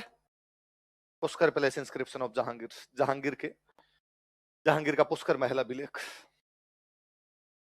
तो ये 2013 के प्री में क्वेश्चन था, जहांगीर ने कहां पर महल बनवाए थे? अब और याद करो आप, मैंने बीच में एक बात बताई थी कि पुष्कर में अरुणोराज ने वराह मंदिर का निर्माण करवाया था, पढ़ा था? तब मैंने कहा था कि यहाँ पे जहांगीर आया था, और जहांगीर अपनी जीवनी में लिखता है कि मैं पुष्कर हूं, हिंदुओं के एक मंदिर में गया, उन भगवान की मूर्ति सुअर जैसी, इसलिए मैंने तोड़ के फेंक दी। तो वराह, वराह भगवान, मैंने कहा था सुअर वराह को बोलते हैं। तो वराह मंदिर में तोड़ फोड़ जो करके गया था, वो यही टाइम था। उस टाइम वो जहांगीर यहाँ पर क्या बनवा के गया था? महल। अभी मैंने एक बात और बताई आपको कि शाहजहां जब अजमेर से हमला करने के लिए जा रहा था, खुर्रम हमला करने के लिए जा रहा था, तो अल्लाह के हाथ जोड़ के गया, यदि मैं जीत गया तो क्या बनवाऊंगा? मस्जिद। उसने बाद में अजमेर में मस्जिद बनवाई, शाहजहां ने बनवाई, इसलिए नाम है शाहजहानी। क्या नाम है? लिखो, शाहजहानी मस्जिद अभिलेख। तो शाहजहानी मस्जिद कहां पर है? अजमेर। शाहजहानी मस्जिद अभिलेख, शाहजहानी मॉस्क इंस्क्रिप्शन। शाहजहानी मस्जिद कहां पर है? यह अभिलेख है 1637 का, शाहजहानी मॉस्क इंस्क्रिप्शन, शाहजहानी मस्जिद अभिलेख 1637। तो जहांगीर का महल कहां पर है और शाहजहां की मस्जिद कहां पर है? तो शाहजहां इसमें लिखवाता है, अभिलेख में लिखवाता है कि मैं जब 1615 में युद्ध करने के लिए जा रहा था, तब मैंने अल्लाह को याद किया था कि यदि मैं कामयाब हुआ तो मैं तुम्हारी क्या बनवाऊंगा? मस्जिद। वो कहता है कि मैं कामयाब हुआ, लेकिन तब मस्जिद कैसे बनवाता? मेरे पास पैसे नहीं थे। अब मैं जब बादशाह बनाऊं तो मेरे पास पैसे हैं। तब तो उसका बाप था, बाप से मांगे होंगे, जब आपने कहा थप्पड़ मारूंगा, बनवाएगा यहाँ पे, बनवा लेना तू बने तब।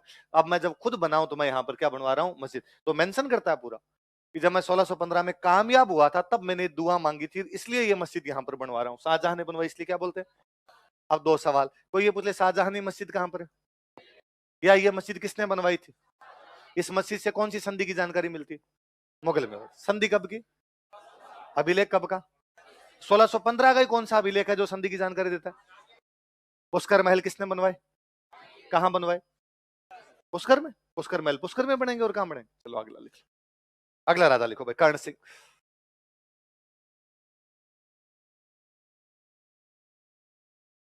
है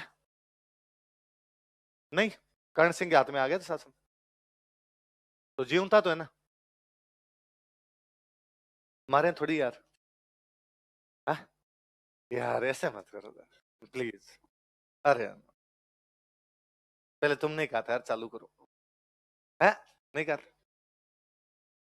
क्या ज्यादा ठंड लग रही? इधर वाला और बताओ, है कितने कितने प्रतिशत भारतीय चाहते हैं कि बंद कर दिया जाए? नहीं, इसके नीचे जो जो बैठे हैं, कौन कौन चाहते हो बंद कर दिया? केवल दो तीन, थोड़ी उधर सरक जाओ, तुम अपने आगे आ जा। क्यों, इन बाकियों को तो रहने दे यार, ऐसे कहां पड़े हैं? मैंने बताया था आपको, मैं तो नया नया आया था तो एटीएम में खड़ा रहता था, रुपए निकालने जाते थे, एटीएम में कई देर निकाल, रुपए निकाल देते 400, उसके लिए 4 घंटे उधर ही खड़े हैं। पहले जो आ रहा है उनको, भाई साहब आप निकाल दो, आप। अरे आप पहले खड़े थे, आप निकाल दो। नहीं नहीं, मत निकाल दूंगा, काम ही क्या मेरे तो। फिर किसी दोस्त ने एक दिन समझाया कि उधर ऊपर कैमरा होता है, तेरी शक्ल और चोरों जैसी है, इस इस बार एटीएम में कोई चोरी हुई ना, तेरे को धरेंगे, कि हर 7 दिन में यहाँ पे 2-2 घंटे खड़े होके जाता है ये आदमी। तो यार ऐसी कहाँ पड़े, थोड़ा आगे आ जाओ, इधर आ जाओ।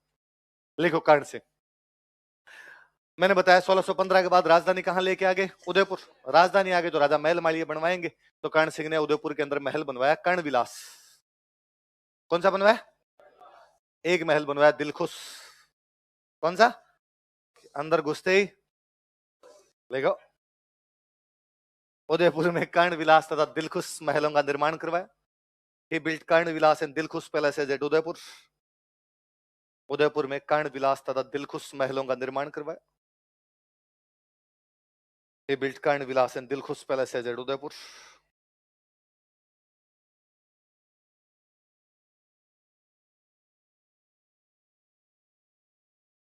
कर्ण विलास तथा दिलखुश महल का निर्माण करवाया। एक पिछोला झील में एक महल शुरू करवाया था, लेकिन उसका निर्माण पूरा नहीं हुआ इसके टाइम में। जगमंदिर, इसका निर्माण शुरू करवाया, देख लो। पिछोला झील में जगमंदिर का निर्माण शुरू करवाया गया। जगमंदिर महल है, पिछोला झील में जगमंदिर का निर्माण शुरू करवाया गया। He started construction of Jag Mandir in lake Pichola. Pichola झील में जगमंदिर का निर्माण शुरू करवाया गया। He started construction of Jag Mandir in lake Pichola. Pichola झील में जगमंदिर का निर्माण शुरू करवाया। और ये निर्माण वगैरह इन्होंने शुरू किया ही था। इतने में 1622 के अंदर जहांगीर और खुर्रम के बीच का पंगा हो गया। किसके बीच में पंगा हो जाता है? मैंने तब बात बताई थी, खुर्रम साउथ इंडिया में पोस्टिंग है उसकी, उसको कहा कि तुम अफगानिस्तान जा। कहां पे जा? तूने मना कर दिया, नहीं जा रहा। मैं क्या मतलब होता है क्या? मेवाड़ जाऊं तो मैं जाऊं, वहां जाऊं तो मैं जाऊं, और यदि मैं वहां जाऊंगा ना तो मैं सर्वश्रेष्ठ सेनापति बन के जाऊंगा, मतलब बाकी सारे सेनापति मेरे अंडर होने चाहिए, सुप्रीम कमांडर में। जहांगीर ने कैसे नहीं होता, तेरे से बड़े बड़े कई मनसबदार बैठे हैं, बूढ़े ठाडे लोग बैठे हैं, वो तेरे ऊपर रहेंगे, तो उनके अंडर में जाएगा। तो उसने कहा जाना ही नहीं है, किसको जाना है? तो जहांगीर ने कहा कि पकड़ के जेल में डालो, राजा की आज्ञा का उल्लंघन नहीं किया जा सकता। अब जहांगीर ने सेना भेजी तो खुर्रम बेचारा भागा। भाग के कहां जाए? तो कोई ना कोई दोस्त होना चाहिए। तो खुर्रम, कर्ण सिंह खुर्रम के बीच संधि हुई है, तब से दोनों कर्ण सिंह और खुर्रम अच्छे दोस्त थे। तो खुर्रम जब उधर से भागा तो उसने कर्ण सिंह को मैसेज किया कि भाई कर्ण सिंह, डैडी ने घर से भगा दिया, पीछे फौज और है, किधर जाऊं? तो उसने कहा उदयपुर आ जा। तो रहने की जगह कोई, उसने कहा जगमंदिर नया नया शुरू करवाया, पूरा तो नहीं बना, पर कई कई कमरे तैयार हो गए, लेट बात अटैच है, तो यहाँ आके रह जाओ। तो खुर्रम ने जब विद्रोह किया था तो कौन से महल में रुका था? देखो, विद्रोह के दौरान, ड्यूरिंग रिवोल्ट, विद्रोह के दौरान ड्यूरिंग रिवोल्ट, खुर्रम इस महल में रुका था। Khurram state here. कहां स्टे किया उसने? जगमंदिर में। खुर्रम इस महल में रुका था, खुर्रम स्टेड हियर।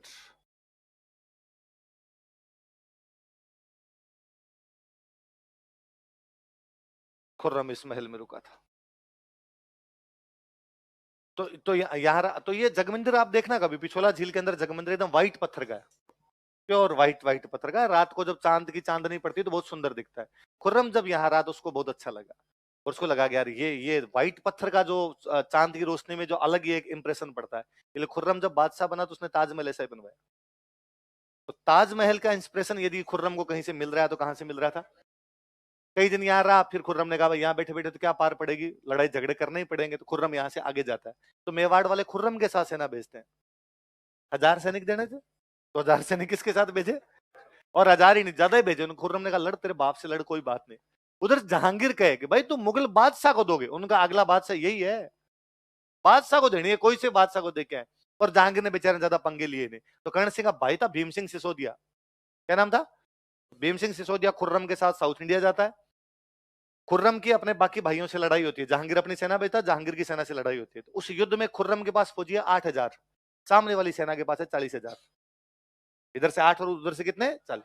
तो खुर्रम ने अपने सेनापतियों को बुलाया, सेनापतियों को बुलाकर भाई क्या करें, लड़ेंगे चले? तो बाकी सेनापतियों ने कहा चलते यार, दिमाग खराब है, अपने 8000 है, सामने कितने हैं, क्या लड़ना है इनसे? भीम सिंह सिसोदिया ने कहा लड़ेंगे। भागा कैसे जा सकता है यार, पीठ कैसे दिखाई जा सकती है? हो गए तो 40000 हो गए, क्या कर लेंगे 40000? और मार ली ना ढंग से थोड़े बहुत ही, ये सारे भाग जाएंगे। खुर्रम को इतना कॉन्फिडेंस है, खुर्रम रुक गया। खुर्रम ने कहा भीम सिंह सिसोदिया लड़ रहा है तो लड़ लेंगे। बाकियों ने कहा भाई हमारे तो पार पड़ेगी। भीम सिंह ने कहा आगे मैं लड़ लेता हूं, तुम पीछे रह जाना। अगले दिन भीम सिंह सिसोदिया लड़ता है, वो उनकी 40000 की आधी से ज्यादा फौज काट देता है। 22-23 हजार बंदे मारे उनके। तब कोई भीम सिंह, अपने वालों को दिक्कत ये थी कि अपने वाले खुद लड़ते जाके, तो भीम सिंह खुद आगे आगे लड़ रहा था, तो भीम सिंह खुद गिर गया और उस लड़ाई में लड़ता हुआ मारा गया। जैसे ही खुर्रम को, अब मतलब लड़ाई बराबर है, अभी तक भी खुर्रम इसके अंदर जीत सकता है कि इधर 8 हजार लड़ रहे थे तो इनके आधे के मरे, तो इनके 4-5 हजार लड़ रहे हैं, पर उनके 22-23 काट गए, और उन वाली भी सेना थकी हुई है, इनकी सेना भी थकी हुई है। अभी भी उन चांस है कि ढंग से कोई अपनी वीरता दिखाए तो 3-4 हजार सैनिकों से 20 हजार को भगा दे, पर खुर्रम पीछे बैठा है। उसको समाचार मिला कि भीम सिंह सिसोदिया आगे लड़ता हुआ मारा गया। खुर्रम ने अपनी सेना को चपले हाथ में लो, अब नहीं लड़ना आपने। तो क्या टेरर रहा होगा उस बंदे का, कि क्या गजब का लड़ा होगा इस क्षेत्र के अंदर, कि उसने बाकियों को भागने के लिए मजबूर कर दिया था। उसने कहा नहीं, तो वो लड़ता हुआ मारा गया, तो खुर्रम ने कहा अपने भाग जाएंगे, तो खुर्रम यहाँ रुका, फिर यहाँ से बेचारा भाग गया था वो। तो खुर्रम के बाद दिन वापस काम किए, बाद में वो मुगल बादशाह बनता है। मुगल बादशाह बनता है तो इनके साथ ठीक ही थे, शुरू से रिलेशन अच्छे थे। अगला राजा लिखो, जगत सिंह।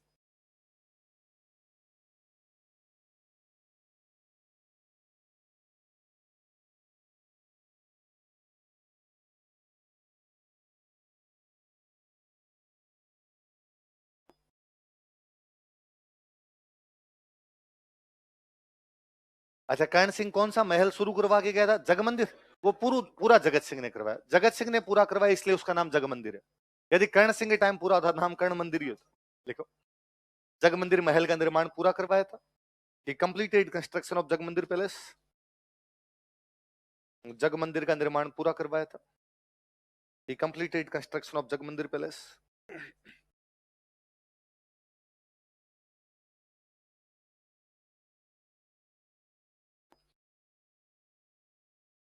जगमंदिर का निर्माण पूरा करवाया था। He completed construction of Jagmandir palace. राजा एक दिन सो के उठे, दरबारियों को बुलाया कर, रात एक सपना आया यार, और मुझे सपने में जगन्नाथ भगवान दिखाई दिए। कौन दिखाई दिए? क्या मतलब हुआ यार इस सपने का? दरबारियों ने कहा, साहब इसका मतलब भगवान चाहते हैं कि वो मेवाड़ आएंगे। भगवान कहाँ आना चाहते हैं? पूरी। पूरी पड़ता है उड़ीसा में, पूरी। तो राजा थोड़े दिन पहले पूरी की यात्रा करके आए थे, पूरी के जगन्नाथ मंदिर जाके आए थे। तो कहा वैसा के वैसे जगन्नाथ जी के देखे जैसे कहां पर है? पूरी के अंदर। तो कहा अपने मंदिर बनवाते हैं। फिर यहाँ पे उदयपुर के अंदर जगन्नाथ भगवान का मंदिर बनवाया गया, जिसको हम बोलते हैं जगदीश मंदिर। क्या बोलते हैं? राजा को सपना आया था, इसलिए बोलते हैं सपने में बना मंदिर। क्या बोलते हैं? कि सपने में कौन सा मंदिर राजा ने, सपना आया राजा ने मंदिर बनाया, तो मंदिर कौन सा है? जगदीश। जगदीश मंदिर, या उसका नाम पड़ा जगन्नाथ राय मंदिर। जगन्नाथ भगवान है तो जगन्नाथ लिख लो। उदयपुर में जगदीश मंदिर का निर्माण करवाया था। He built Jagdish temple at Udaipur. Jagdish के कॉस्ट्यूम लिखे ना, जगन्नाथ राय।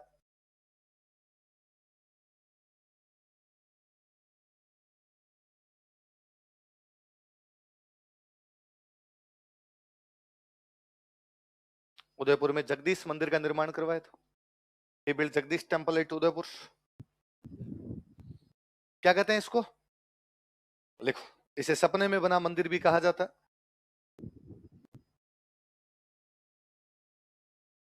It is also called as dream temple. इसे सपने में बना मंदिर भी कहा जाता है। It is also called as dream temple.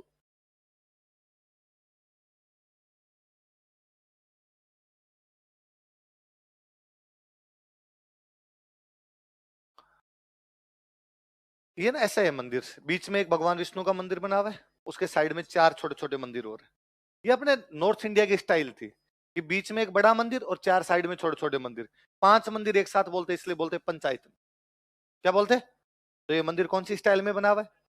लिख लो, यह मंदिर पंचायतन शैली में बना हुआ है। This temple is built in panchayatan style.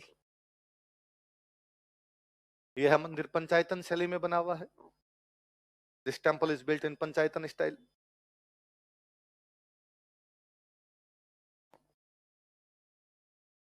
कौन सी शैली में बना हुआ है? पंचायतन शैली में बना हुआ है। पंचायतन स्टाइल। 5 मंदिर एक साथ बना दिए, इसलिए क्या बोलते? ये 2-3 साल पहले आईएएस में सवाल था, पंचायतन क्या होता है? फिर उसने नीचे ऑप्शन दे दिए। दक्षिण भारत में पंचायत करने की जगह, उत्तर भारत में मंदिर बनाने का एक तरीका, पंजाब में वैसाखी पर किया जाने वाला एक डांस, उत्तर पूर्वी भारत में महिलाओं द्वारा पहने जाने वाला एक आभूषण। तो क्या हो गया? उत्तर भारत में मंदिर बनाने का एक तरीका। टेम्पल कंस्ट्रक्शन की एक स्टाइल हुआ करती, उसको क्या बोला करते? ये बनाने वाले जो वास्तुकार थे ना, वास्तुकार समझ गए? आर्किटेक्ट। लिखो, आर्किटेक्ट, वास्तुकार।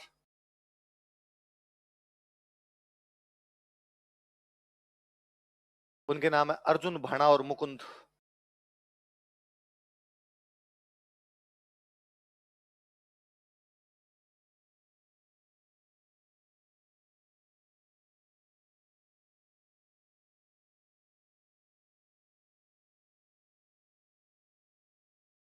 कौन कौन है बताओ देखे?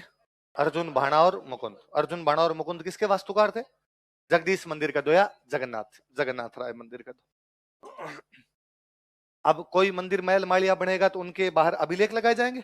ऐसे अभिलेख जिनमें राजाओं की तारीफें होती है उनको क्या बोलते हैं? प्रशस्ति। तो इसके बाहर जो प्रशस्ति उसको बोलते हैं जगन्नाथ राय प्रशस्ति। क्या बोलते हैं? जगन्नाथ राय प्रशस्ति, जगन्नाथ राय यूलोजी। और ये जो प्रशस्ति लिखने वाले बंदे थे उनका नाम है कृष्ण भट्ट। क्या नाम था? अच्छा, भट्ट परिवार ही होते थे जो प्रशस्तियां लिखते। अत्रि भट्ट, महेश भट्ट, याद है? तो वैसे वैसे इस बार किसने लिख दी? कृष्ण भट्ट। लिख लो। जगन्नाथ राय प्रशस्ति के लेखक, writer of Jagannath Rai eulogy. Jagannath Rai प्रशस्ति के लेखक, writer of Jagannath Rai eulogy. Jagannath Rai प्रशस्ति के लेखक, writer of Jagannath Rai eulogy, बराबर लिख दो कृष्ण भट्ट। किसने लिखी जगन्नाथ राय प्रशस्ति? कृष्ण भट्ट। अब राजा महाराजाओं की प्रशंसा होगी, प्रशंसा होगी तो राजा अपनी प्रशंसा करवाएगा, अपने बाप दादाओं की प्रशंसा करवाएगा। तो इस प्रशस्ति में लिखा हुआ है कि हमने हल्दी घाटी के युद्ध में मुगलों को भगा भगा के मारा था। तो कोई पूछे हल्दी घाटी युद्ध की जानकारी बाद की कौन सी प्रशस्ति से मिलती है? किससे मिलती है? लिख लो। यह प्रशस्ति हल्दी घाटी युद्ध की जानकारी देती है। This यूलोजी provides information about battle of Haldi Ghati. यह प्रशस्ति हल्दी घाटी युद्ध की जानकारी देती है। This यूलोजी provides information about battle of Haldi Ghati.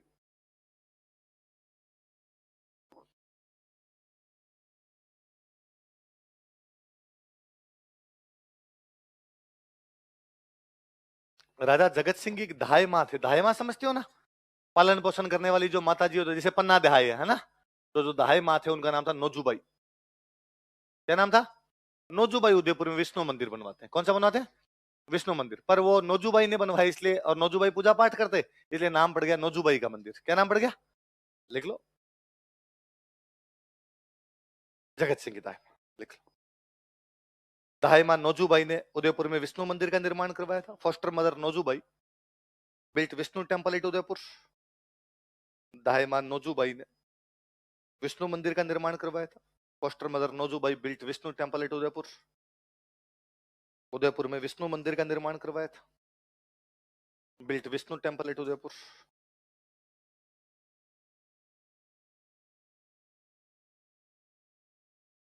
जिसे नोजूबाई का मंदिर भी कहा जाता है, which is also called as Nojubai temple. जिसे नोजूबाई का मंदिर भी कहा जाता है, which is also called as Nojubai temple, the temple of Nojubai.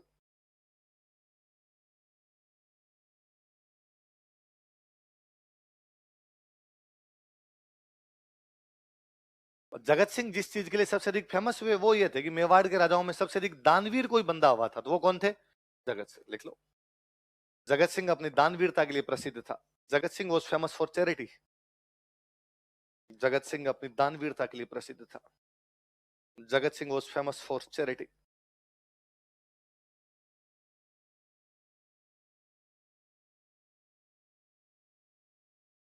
अपने झुंझुनू में एक जगह पड़ती है उदयपुर वाटी। नाम सुना है कभी? झुंझुनू में उदयपुर वाटी नाम की जगह।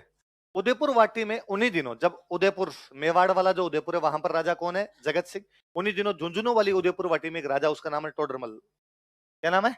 अकबर वाला नहीं, यहाँ का टोडरमल कोई दूसरा है। टोडरमल भी बड़ा दानवीर आदमी था। तो एक कवि ने इन दोनों आदमी, दो दानवीर हो गए, उस उदयपुर में कौन है? जगत सिंह। इस उदयपुर में कौन है? टोडरमल। एक किसी कवि ने दोहा कहा कि दो उदयपुर उजड़ा। बोलो देख क्या है? उजड़ा मतलब साफ, अच्छे, दोनों उदयपुर अच्छे हैं। दो दातार अटल। बोलो। दातार मतलब दानवीर, अटल मतलब टलते नहीं। एक बार कह दिया वो दान उता देते हैं। दो उदयपुर उजड़ा, दो दातार अटल। एक तो राणो जगत सिंह, दूजो टोडरमल। एक तो राणो जगत सिंह, दूजो, या तो दान देता है तो कौन देता है? राणा जगत सिंह। या दूसरा कौन है? टोडरमल। और दोनों कहां के राजा है? उदयपुर। वो उस उदयपुर का। ये पहले बड़ी बात। तो कोई राजा दानवीरता के लिए फेमस था, वो कौन था? अब आगे लिखो। राज सिंह।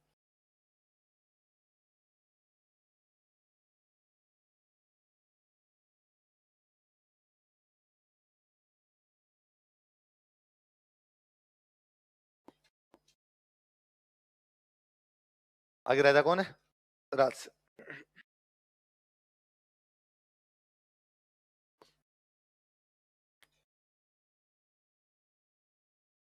1652 में राज सिंह राजा बनते हैं। राजा बनते ही चित्तौड़ के किले की मरम्मत शुरू की जाए। चित्तौड़ के किले का पुनर्निर्माण करवाया गया। लिखो, चित्तौड़ किले का पुनर्निर्माण शुरू करवाया गया। They started reconstruction of Chittor fort.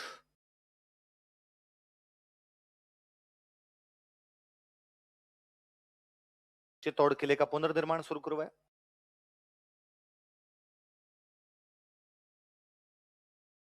तो कहते जहांगीर को समाचार, अच्छा मेवाड़ वालों ने पुनर्निर्माण तो शुरू कर दिया था जगत सिंह के टाइम में। जगत सिंह लास्ट टाइम के अंदर ये कर गए थे। मुगलों को समाचार मिलते हैं राज सिंह के टाइम तक आते आते, तो तब लास्ट में थोड़ा सा कोई हुआ होगा। इधर राज सिंह के टाइम में ढंग से उसका पुनर्निर्माण राज सिंह ने शुरू करवाया।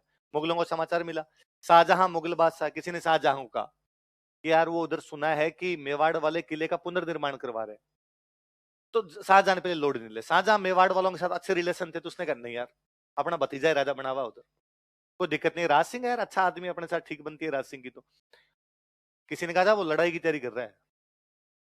क्या बात करते हो, कैसे? कि मेवाड़ वालों को लड़ाई किए हुए साल हो गए 35, उनके हाथ में आ रही है खुजली।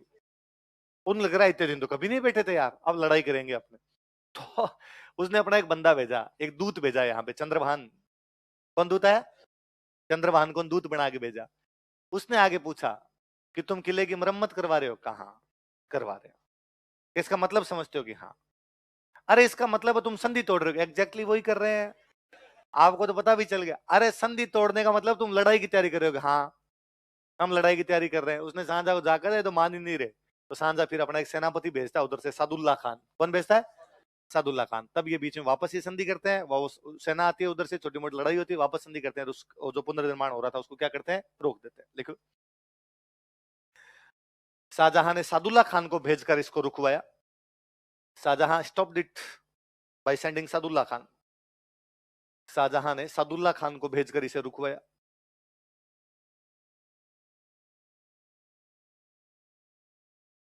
Shahjahan stopped it by sending Sadullah Khan. Shahjahan ने सादुल्ला खान को भेजकर इसे रुकवाया। किसको भेजकर? सादुल्ला। पर यहां से फिर शाहजहां के मेवाड़ वालों के बीच में बननी क्या हो गई? बंद।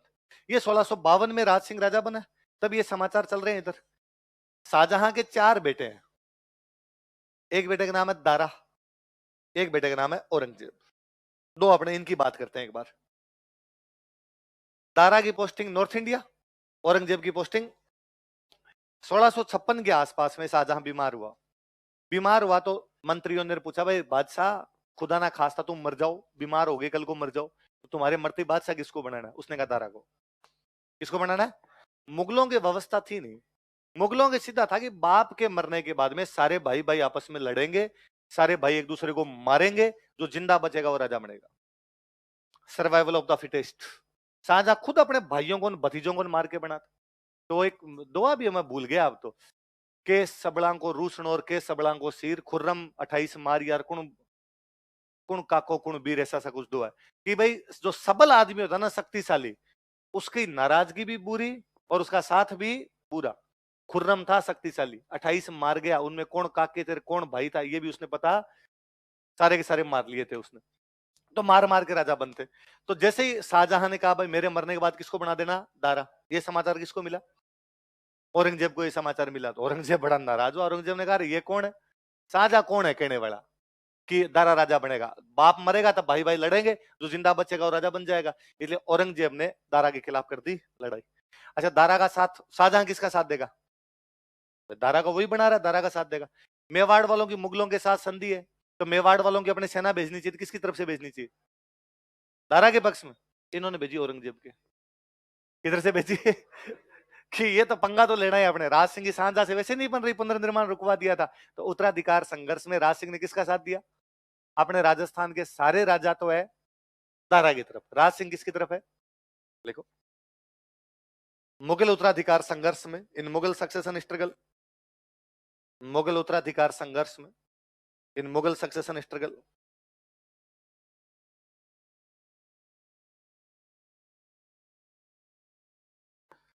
इसने औरंगजेब का साथ दिया था। He supported Aurangzeb. इसने औरंगजेब का साथ दिया था। He supported Aurangzeb.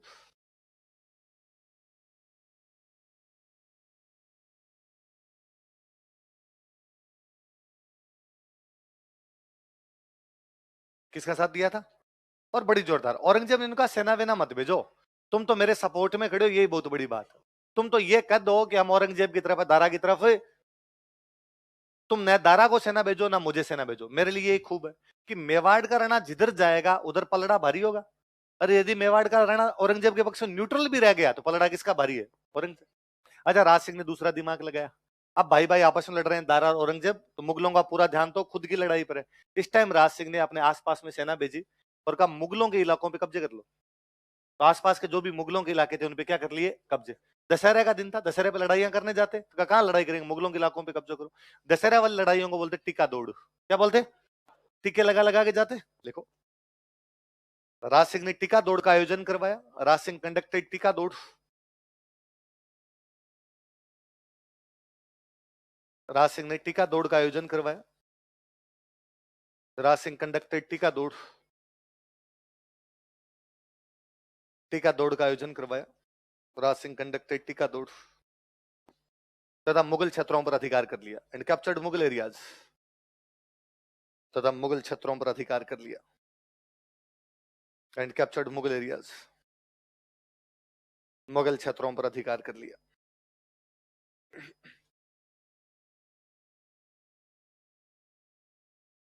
मुगल क्षेत्रों पर क्या कर लिया? अधिकार कर लिया। अब जब मान लो मुगलों के इलाके में राज सिंह की सेना जाएगी तो मुगल बादशाह उसको बचाने के लिए आएगा। मुगल बादशाह कौन है? शाहजहां। शाहजहां किसको राजा बनाना चाहता? दारा। तो शाहजहां की पूरी सेना किसकी तरफ से लड़ रही है? दारा। किसके खिलाफ? औरंगजेब। अब पर बेचारे औरंगजेब से लड़े, राज सिंह से लड़े। अब आधी सेना तो दारा की आ रही है राज सिंह की तरफ लड़ने के लिए, बचाने के लिए। आधी सेना किधर जा रही है? औरंगजेब। तो फायदा किसको हो रहा है? औरंगजेब उधर से लेटर लिख रहा है, well done bro, well done, तू लगा रहा है, इधर लगा रहा है। तो इसने आसपास के इलाकों पे, और औरंगजेब ने कहा शाबाश तू लगा रहा है, चिंता ही मत कर अपने। अब फाइनली कौन जीत गया? औरंगजेब। औरंगजेब बन गया मुगल बादशाह। औरंगजेब के मुगल बादशाह बनने के बाद राज सिंह की और औरंगजेब की एक दिन ही नहीं बनी। राज सिंह जब तक वो नहीं बना था तब तक किसके सपोर्ट में था? औरंगजेब। बनने के बाद में हर चीज का विरोध कर गया। औरंगजेब ने मूर्तियां तोड़वानी शुरू कर दी थी, मंदिर तोड़वाने शुरू कर दी थी। राज सिंह ऐलान करवाता है कि हिंदुस्तान में कहीं भी कोई मूर्ति टूटे मेरे पास ले आना, मैं बचाऊंगा। और पता नहीं कितने मंदिरों की मूर्तियां मेवाड़ लेके आए थे, मेवाड़ के अंदर बचा ली गई थी। लोगों ने कहा कि साहब मेवाड़ के अंदर आगे तोड़ देगा। उसने कहा पैर में जूता नंबर 10 का आता है, मेवाड़ में तोड़ देगा, जाने नहीं मुझे। लिखो, औरंगजेब के खिलाफ हिंदू देवी देवताओं की मूर्तियों की रक्षा की थी। He protected idols of Hindu god and goddess against Aurangzeb. Aurangzeb के खिलाफ हिंदू देवी देवताओं की मूर्तियों की रक्षा की थी। He protected idols of Hindu god and goddess against Aurangzeb. अभी हम पढ़ेंगे कौन कौन से मंदिर बनाए थे। एक बार सिंपल लाइन लिख लो, हिंदू देवी देवताओं की मूर्तियों की रक्षा की थी। He protected idols of Hindu god and goddess against Aurangzeb.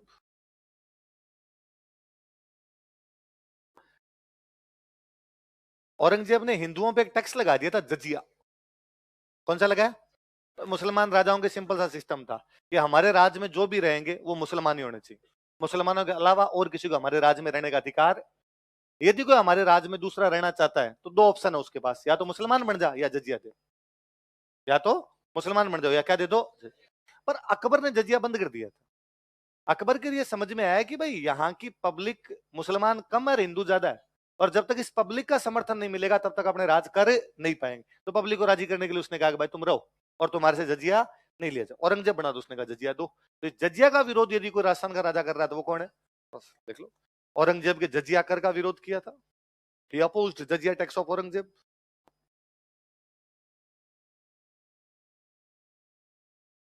Aurangzeb के जजिया कर का विरोध किया था। He opposed jizya tax of Aurangzeb. Aurangzeb के जजिया कर का विरोध किया था। तो औरंगजेब जब यहाँ ये जजियान लगा रहा था, तब साउथ इंडिया में राजा शिवाजी। साउथ इंडिया में कौन है? तो औरंगजेब ने साउथ इंडिया को भी कहा जजिया दो। शिवाजी को उसने मैसेज कर दिया जजिया भेजो। तो शिवाजी लेटर लिखते हैं औरंगजेब को वापस कि बादशाह औरंगजेब, मैं तुम्हें जजिया देने के लिए तैयार हूं, पर पहले तुम भाई साहब राज सिंह से ले लो। कैसे ले लो? भाई साहब राज सिंह से ले लो। इसका मतलब शिवाजी जानते हैं कि मैं मेवाड़ का सिसोदिया हूं और मेवाड़ वाले मेरे बड़े भाई है, तो मैं तब जजिया दूंगा जब पहले कौन दे देंगे? एक तो वो अपना वो बता रहा है कि साहब तू हल्के में मत लेना, मैं वहीं से आया हुआ हूं, मैं सिसोदिया हूं, वो नहीं दे रहे तो मैं भी। एक वो लेटर बता रहा है कि राज सिंह अभी तक नहीं दे रहा है। तीसरा वो ये कह रहा है कि वो कटाक्ष सटायर है, कि तेरी औकात राज सिंह से लेने की तो है नहीं, हमारे पे ले रहा है। मुझे लगता है उस टाइम व्हाट्सअप होता तो शिवाजी इमोजी बना के और भेजते, और सेड वाली सी और बनाते उस पे। अगला लिखो। जोधपुर में एक राजा थे जसवंत सिंह। कौन राजा थे? अच्छा, जसवंत सिंह जब तक जिंदा रहे औरंगजेब के साथ छोटी मोटी उनका कुछ ना कुछ चलता रहा। जसवंत सिंह जब मरे तो यहाँ पे राजा बनाना अजीत सिंह को। किसको राजा बनाना? औरंगजेब ने जोधपुर पे कब्जा कर लिया। औरंगजेब ने कहा कि मैं अजीत सिंह को राजा बनने नहीं दूं। अब उस अजीत सिंह को लेके कहां जाए? राज सिंह ने कहा मेरे पास लियो। कहता आप लड़ाई करनी है? हाँ लड़ाई करेंगे। तो अजीत सिंह की सहायता भी औरंगजेब के खिलाफ कोई करता है तो कौन करता है? देख लो। औरंगजेब के खिलाफ मारवाड़ के अजीत सिंह की सहायता की। He supported Ajit Singh of Marwar against Aurangzeb. Aurangzeb के खिलाफ मारवाड़ के अजीत सिंह की सहायता की। He supported Ajit Singh of Marwar against Aurangzeb.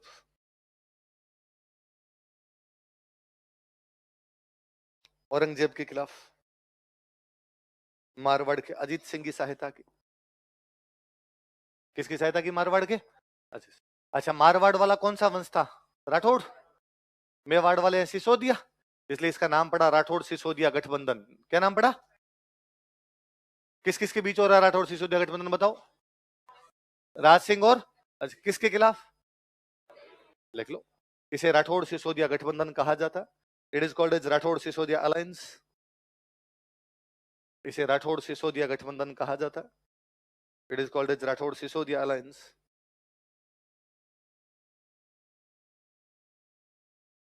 इसे राठौड़ सिसोदिया गठबंधन कहा जाता। It is called as Rathore Sisodia alliance. अच्छा, औरंगजेब ने जबरदस्ती हिंदू राजकुमारियों से ब्याह करने शुरू कर दिए। राज सिंह वापस ऐलान करवाते हैं, यदि किसी हिंदू राजकुमारी से जबरदस्ती ब्याह किया जा रहा है, राजी मत हो तो वो जाने, उनका काम जाने, मैं क्या कर सकता हूँ। जबरदस्ती कहीं हो रही हो मुझे बता देना, मैं कर लूंगा आके। मतलब मैं बचा दूंगा।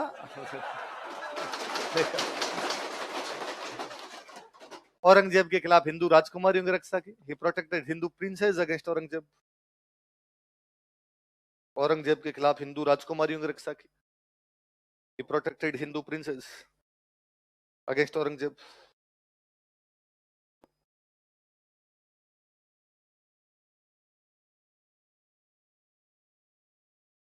लिखो, जैसे रूपनगढ़ की राजकुमारी चारुमती।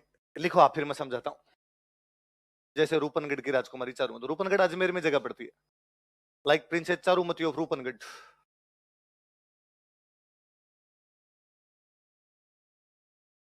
किशनगढ़ है ना अपने, किशनगढ़ का ही पार्ट हुआ करता, किशनगढ़ की राजधानी हुआ करती रूपनगढ़।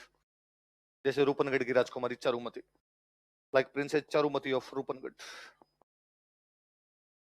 रूपनगढ़ की राजकुमारी कौन है? दिवाली के आसपास का टाइम, राजकुमारी चारुमती रूपनगढ़ के अपने महल के अंदर बैठी हुई है।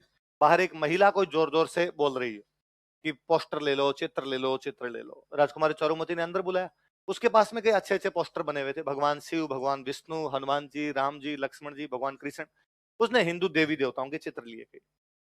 कई हिंदू राजाओं के चित्र लिए, पृथ्वीराज चौहान, राणा हमीर, महाराणा प्रताप, अच्छे अच्छे चित्र, कुंभा सांगा के जो भी थे उसने छांट छांट के लिए।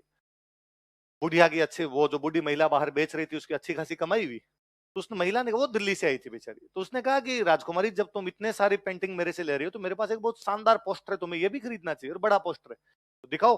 तो उसने एक बड़ा सा पोस्टर दिखाया। तो राजकुमार मुझे, ये कौन है, ये तुम्हें पहचाना नहीं? अरे तुम इनको नहीं जानते, मुगलिया सल्तनत के आलमगीर जहांपना औरंगजेब स्वयं है। अच्छा, ये पोस्टर औरंगजेब का, ये भी दे दे एक। उसने औरंगजेब वाला पोस्टर लिया, उस महिला को सारे पोस्टर के रुपए दिए, फिर उसको कहा 5 मिनट और बैठ। फिर अपनी सहेलियों को कहा कि अपना जूता उतारो, औरंगजेब वाले पोस्टर पे मारो। तो सब सहेलियों ने औरंगजेब वाले पोस्टर पे जूते मारे, तो पोस्टर फट गया बेचारा। पोस्टर फट गया तो उसने वो इकट्ठा किया, उस महिला को दिया कि ले जाके दे देना औरंगजेब को, चारुमती ने फाड़ा है। वो महिला गई दिल्ली, दिल्ली जाके उसने औरंगजेब को कहा ये तुम्हारा पोस्टर है, और रूपनगढ़ की राजकुमारी चारुमती, चिंदी चिंदी कर दिया, टोटे टोटे कर दिए तुम्हारे पोस्टर के। औरंगजेब को बड़ा गुस्सा आया। औरंगजेब ने हाथों हाथ रूपनगढ़ की लैंडलाइन पर फोन मिलाया कि इतनी तारीख को इतने बजे मैं बारात लेके आऊंगा, चारुमती से ब्याह करना है। सीधा डायरेक्ट फरमान ही सुनाया उसने। रूपनगढ़ वालों की क्या औकात के औरंगजेब को मना करे। रूपनगढ़ वालों ने कहा कि सब आओ ना, उसे एक दिन पहले मिस कॉल देना, लड्डू वड्डू बना के तैयार रखेंगे हम। ये बात चारुमती को पता चली कि उसके घर वाले उसकी शादी किससे करने जा रहे हैं, उसने मना कर दिया। ये क्या तरीका होता है? और आप मेरी मर्जी के खिलाफ मेरी शादी औरंगजेब से, मेरे से बिना पूछे मेरी शादी औरंगजेब से कैसे कर सकते हो? घर वालों ने कहा कि तूने किससे पूछ के पोस्टर पढ़ा, तू भी तो कांड कर गई इसलिए करना पड़ रहा है ब्याह। राजकुमारी चारुमती ने कहा अब जो हुआ हुआ, मैं मेरी मर्जी के खिलाफ ब्याह नहीं करूंगी। समझाया उसको, देख तू ब्याह नहीं करेगी, औरंगजेब आक्रमण करेगा। उसने कहा लड़ लो, तो आक्रमण करेगा तो क्या हो जाएगा। तो भाई ने पिताजी ने कहा लड़ लेंगे, लड़ने में कोई दिक्कत नहीं है। दिक्कत दूसरी है, औरंगजेब की सेना बड़ी है, हम सब लड़ते हुए मारे जाएंगे, फिर औरंगजेब की सेना जनता की लड़कियों को उठा के ले जाएगी। जनता की रक्षा करने की जिम्मेदारी राजा की है। यदि तेरा ब्याह करके बाकी जनता की लड़कियां बचती है, जिस जनता से अपने टैक्स लेते हैं, तो तेरा ब्याह कर देना चाहिए। राजकुमार चारुमती ने कहा कि नहीं, आप मेरी मर्जी के खिलाफ मेरा ब्याह कर ही नहीं सकते, ये कोई तरीका नहीं है आपका। तो भाई को, पिताजी को, उनको गुस्सा है, उन्होंने कहा वाह, तेरे को जो करना वो कर ले, हम तो करेंगे, वहां करेंगे ब्याह। अब राजकुमारी चारुमती सोचेगी अब क्या किया जाए, अब अपने पास में क्या तरीका बचा। और उसे याद आया कि दिन टीवी पे ऐड आ रहा था कि यदि किसी राजकुमारी से जबरदस्ती शादी की जाती है तो toll free number, helpline number पे कांटेक्ट करें।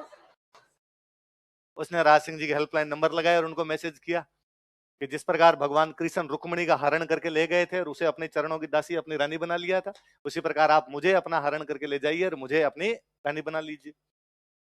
अच्छा, राज सिंह जी के पास ऐसे मैसेज आते ही रहते थे, टोल फ्री नंबर पे तो कोई मैसेज कर देना। राज सिंह जी ने पहले डीपी चेक की, राज सिंह ने लगा ये ठीक है, इंस्टाग्राम आईडी वगैरह चेक की होगी पूरा। राज सिंह जी ने वापस मैसेज किया कि शादी का दिन, तारीख, समय मुझे लिख के भेजो, बाकी मैं देख लूंगा। चारुमती ने कहा भाई इतनी तारीख को ये होने वाला है। राज सिंह जी ने अपने सारे सेनापति बुलाए और सेनापति बुला कहा कि मेवाड़ इस समय एक विकट स्थिति का सामना कर रहा है। सेनापति ने पूछा ऐसी क्या विकट स्थिति है, अभी तो पता ही नहीं। और कहा एक अबला रानी, एक अबला महिला हमें पुकार रही है, औरंगजेब जबरदस्ती करना चाहता है और मैं वहां ब्याह करूंगा जाके, पर औरंगजेब युद्ध करेगा आके। भाई राज सिंह ने औरंगजेब के पास मैसेज किया कि भाई औरंगजेब ये शादी तू नहीं करेगा, ये शादी मैं करूंगा। अब उस घटना से थोड़े दिन पहले अपने एक जगह पड़ी झीलवाड़ा, झीलवाड़ा के पास में एक जगह रूपनगर, कौन सी जगह, वहां की एक राजकुमारी थी चंचल कुमारी, क्या नाम था। उस चंचल कुमारी से राज सिंह जी पहले जाके शादी करके आ गए थे औरंगजेब के खिलाफ। तो औरंगजेब ने भाई यार ये कदे एस फूलते कदे ओस फूलते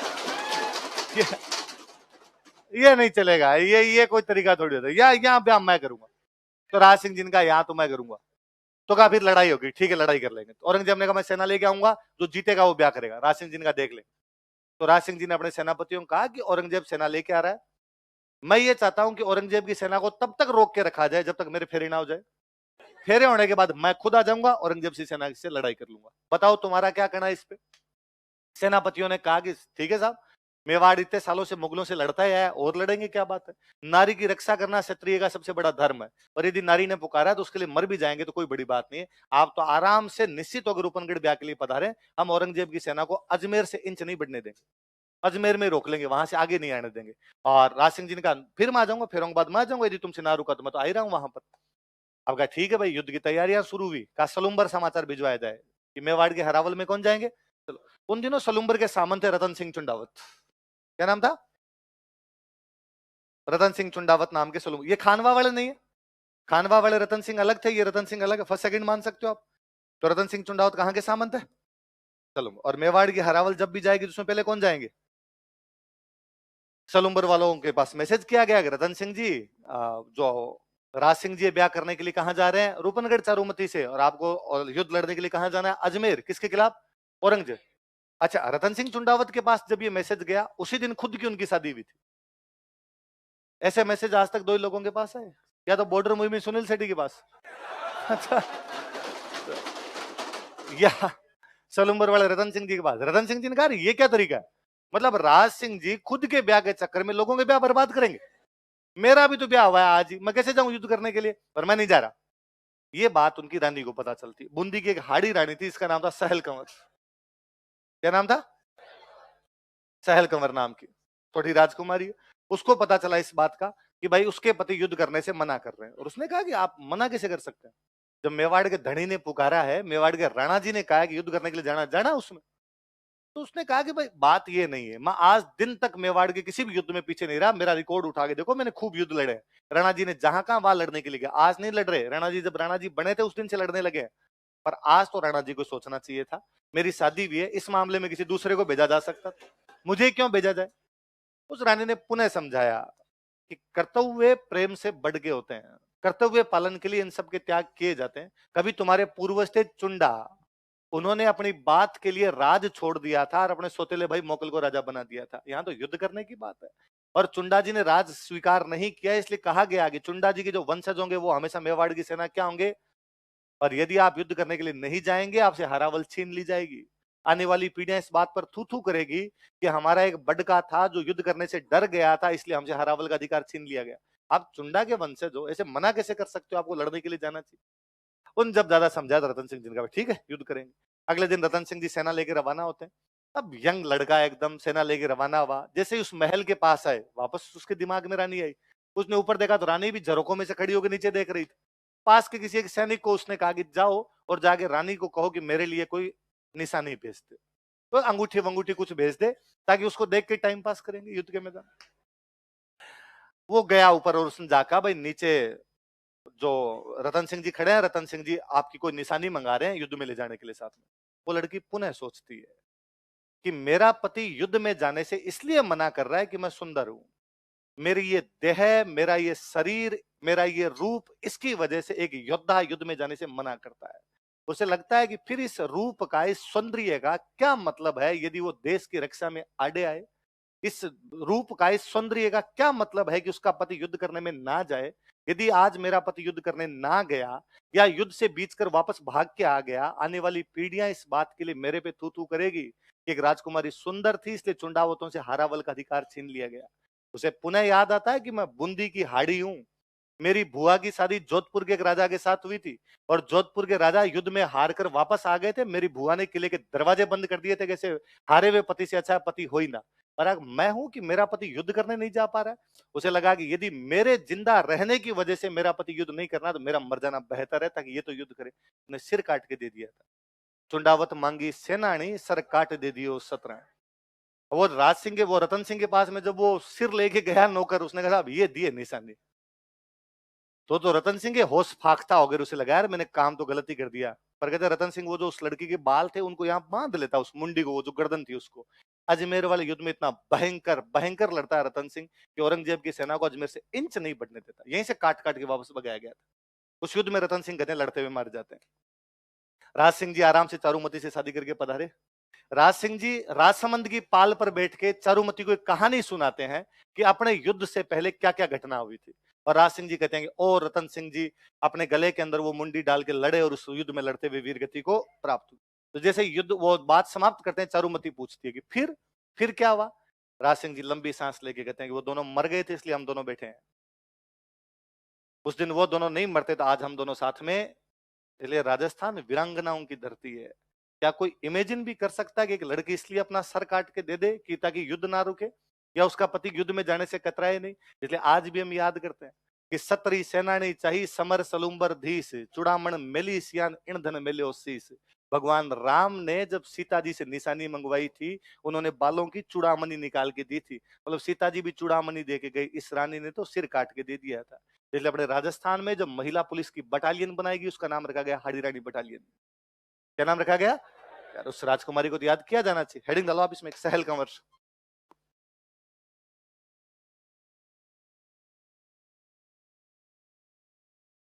सहल Kanwar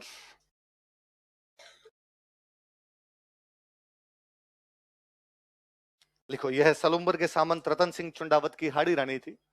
she was Hadi queen of Salumbar's federal lord Ratan Singh Chundawat.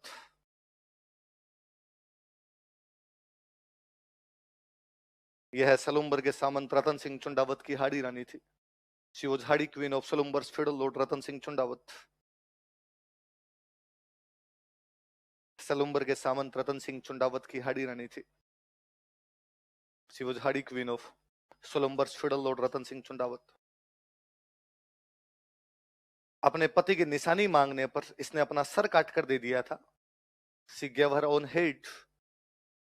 She gave her own head when her husband demanded a token. अपने पति की निशानी मांगने पर, अपने पति की निशानी मांगने पर इसने अपना सर काट कर दे दिया था। She gave her own head when a respondent demanded a token.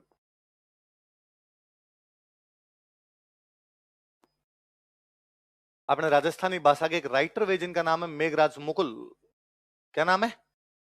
और मेघराज मुकुल ने एक कविता लिखी जिस कविता का नाम है सेनानी. क्या नाम है? सेनानी का मतलब होता है निशानी. तब कोई पूछे सेनानी कविता किस पर लिखी गई? हाड़ी रानी. किस पर लिखी गई? हाड़ी रानी. किसने लिखी? मेघराज मुकुल. या मेघराज मुकुल की हाड़ी रानी पर लिखी गई कविता का नाम बताइए तो क्या बताओगे? क्या मतलब होता है सेनानी का? निशान. लिख लो मेघराज मुकुल की कविता, पोइम ऑफ मेघराज मुकुल. ये कोई पूछ लेगा भैया ना, फ्री में पूछ लेगी सेनानी कविता किसने लिखी थी? किसने लिखी? मेघराज मुकुल. किस पर बेस्ड है ये? हाड़ी रानी सहल कमर. किसकी रानी थी? रतन सिंह चुंडावत, जो कि कहां के सामंत थे? सलूम्बर. कौन से राजा के टाइम में? महाराणा राज से. चलो बाकी कल पढ़ेंगे.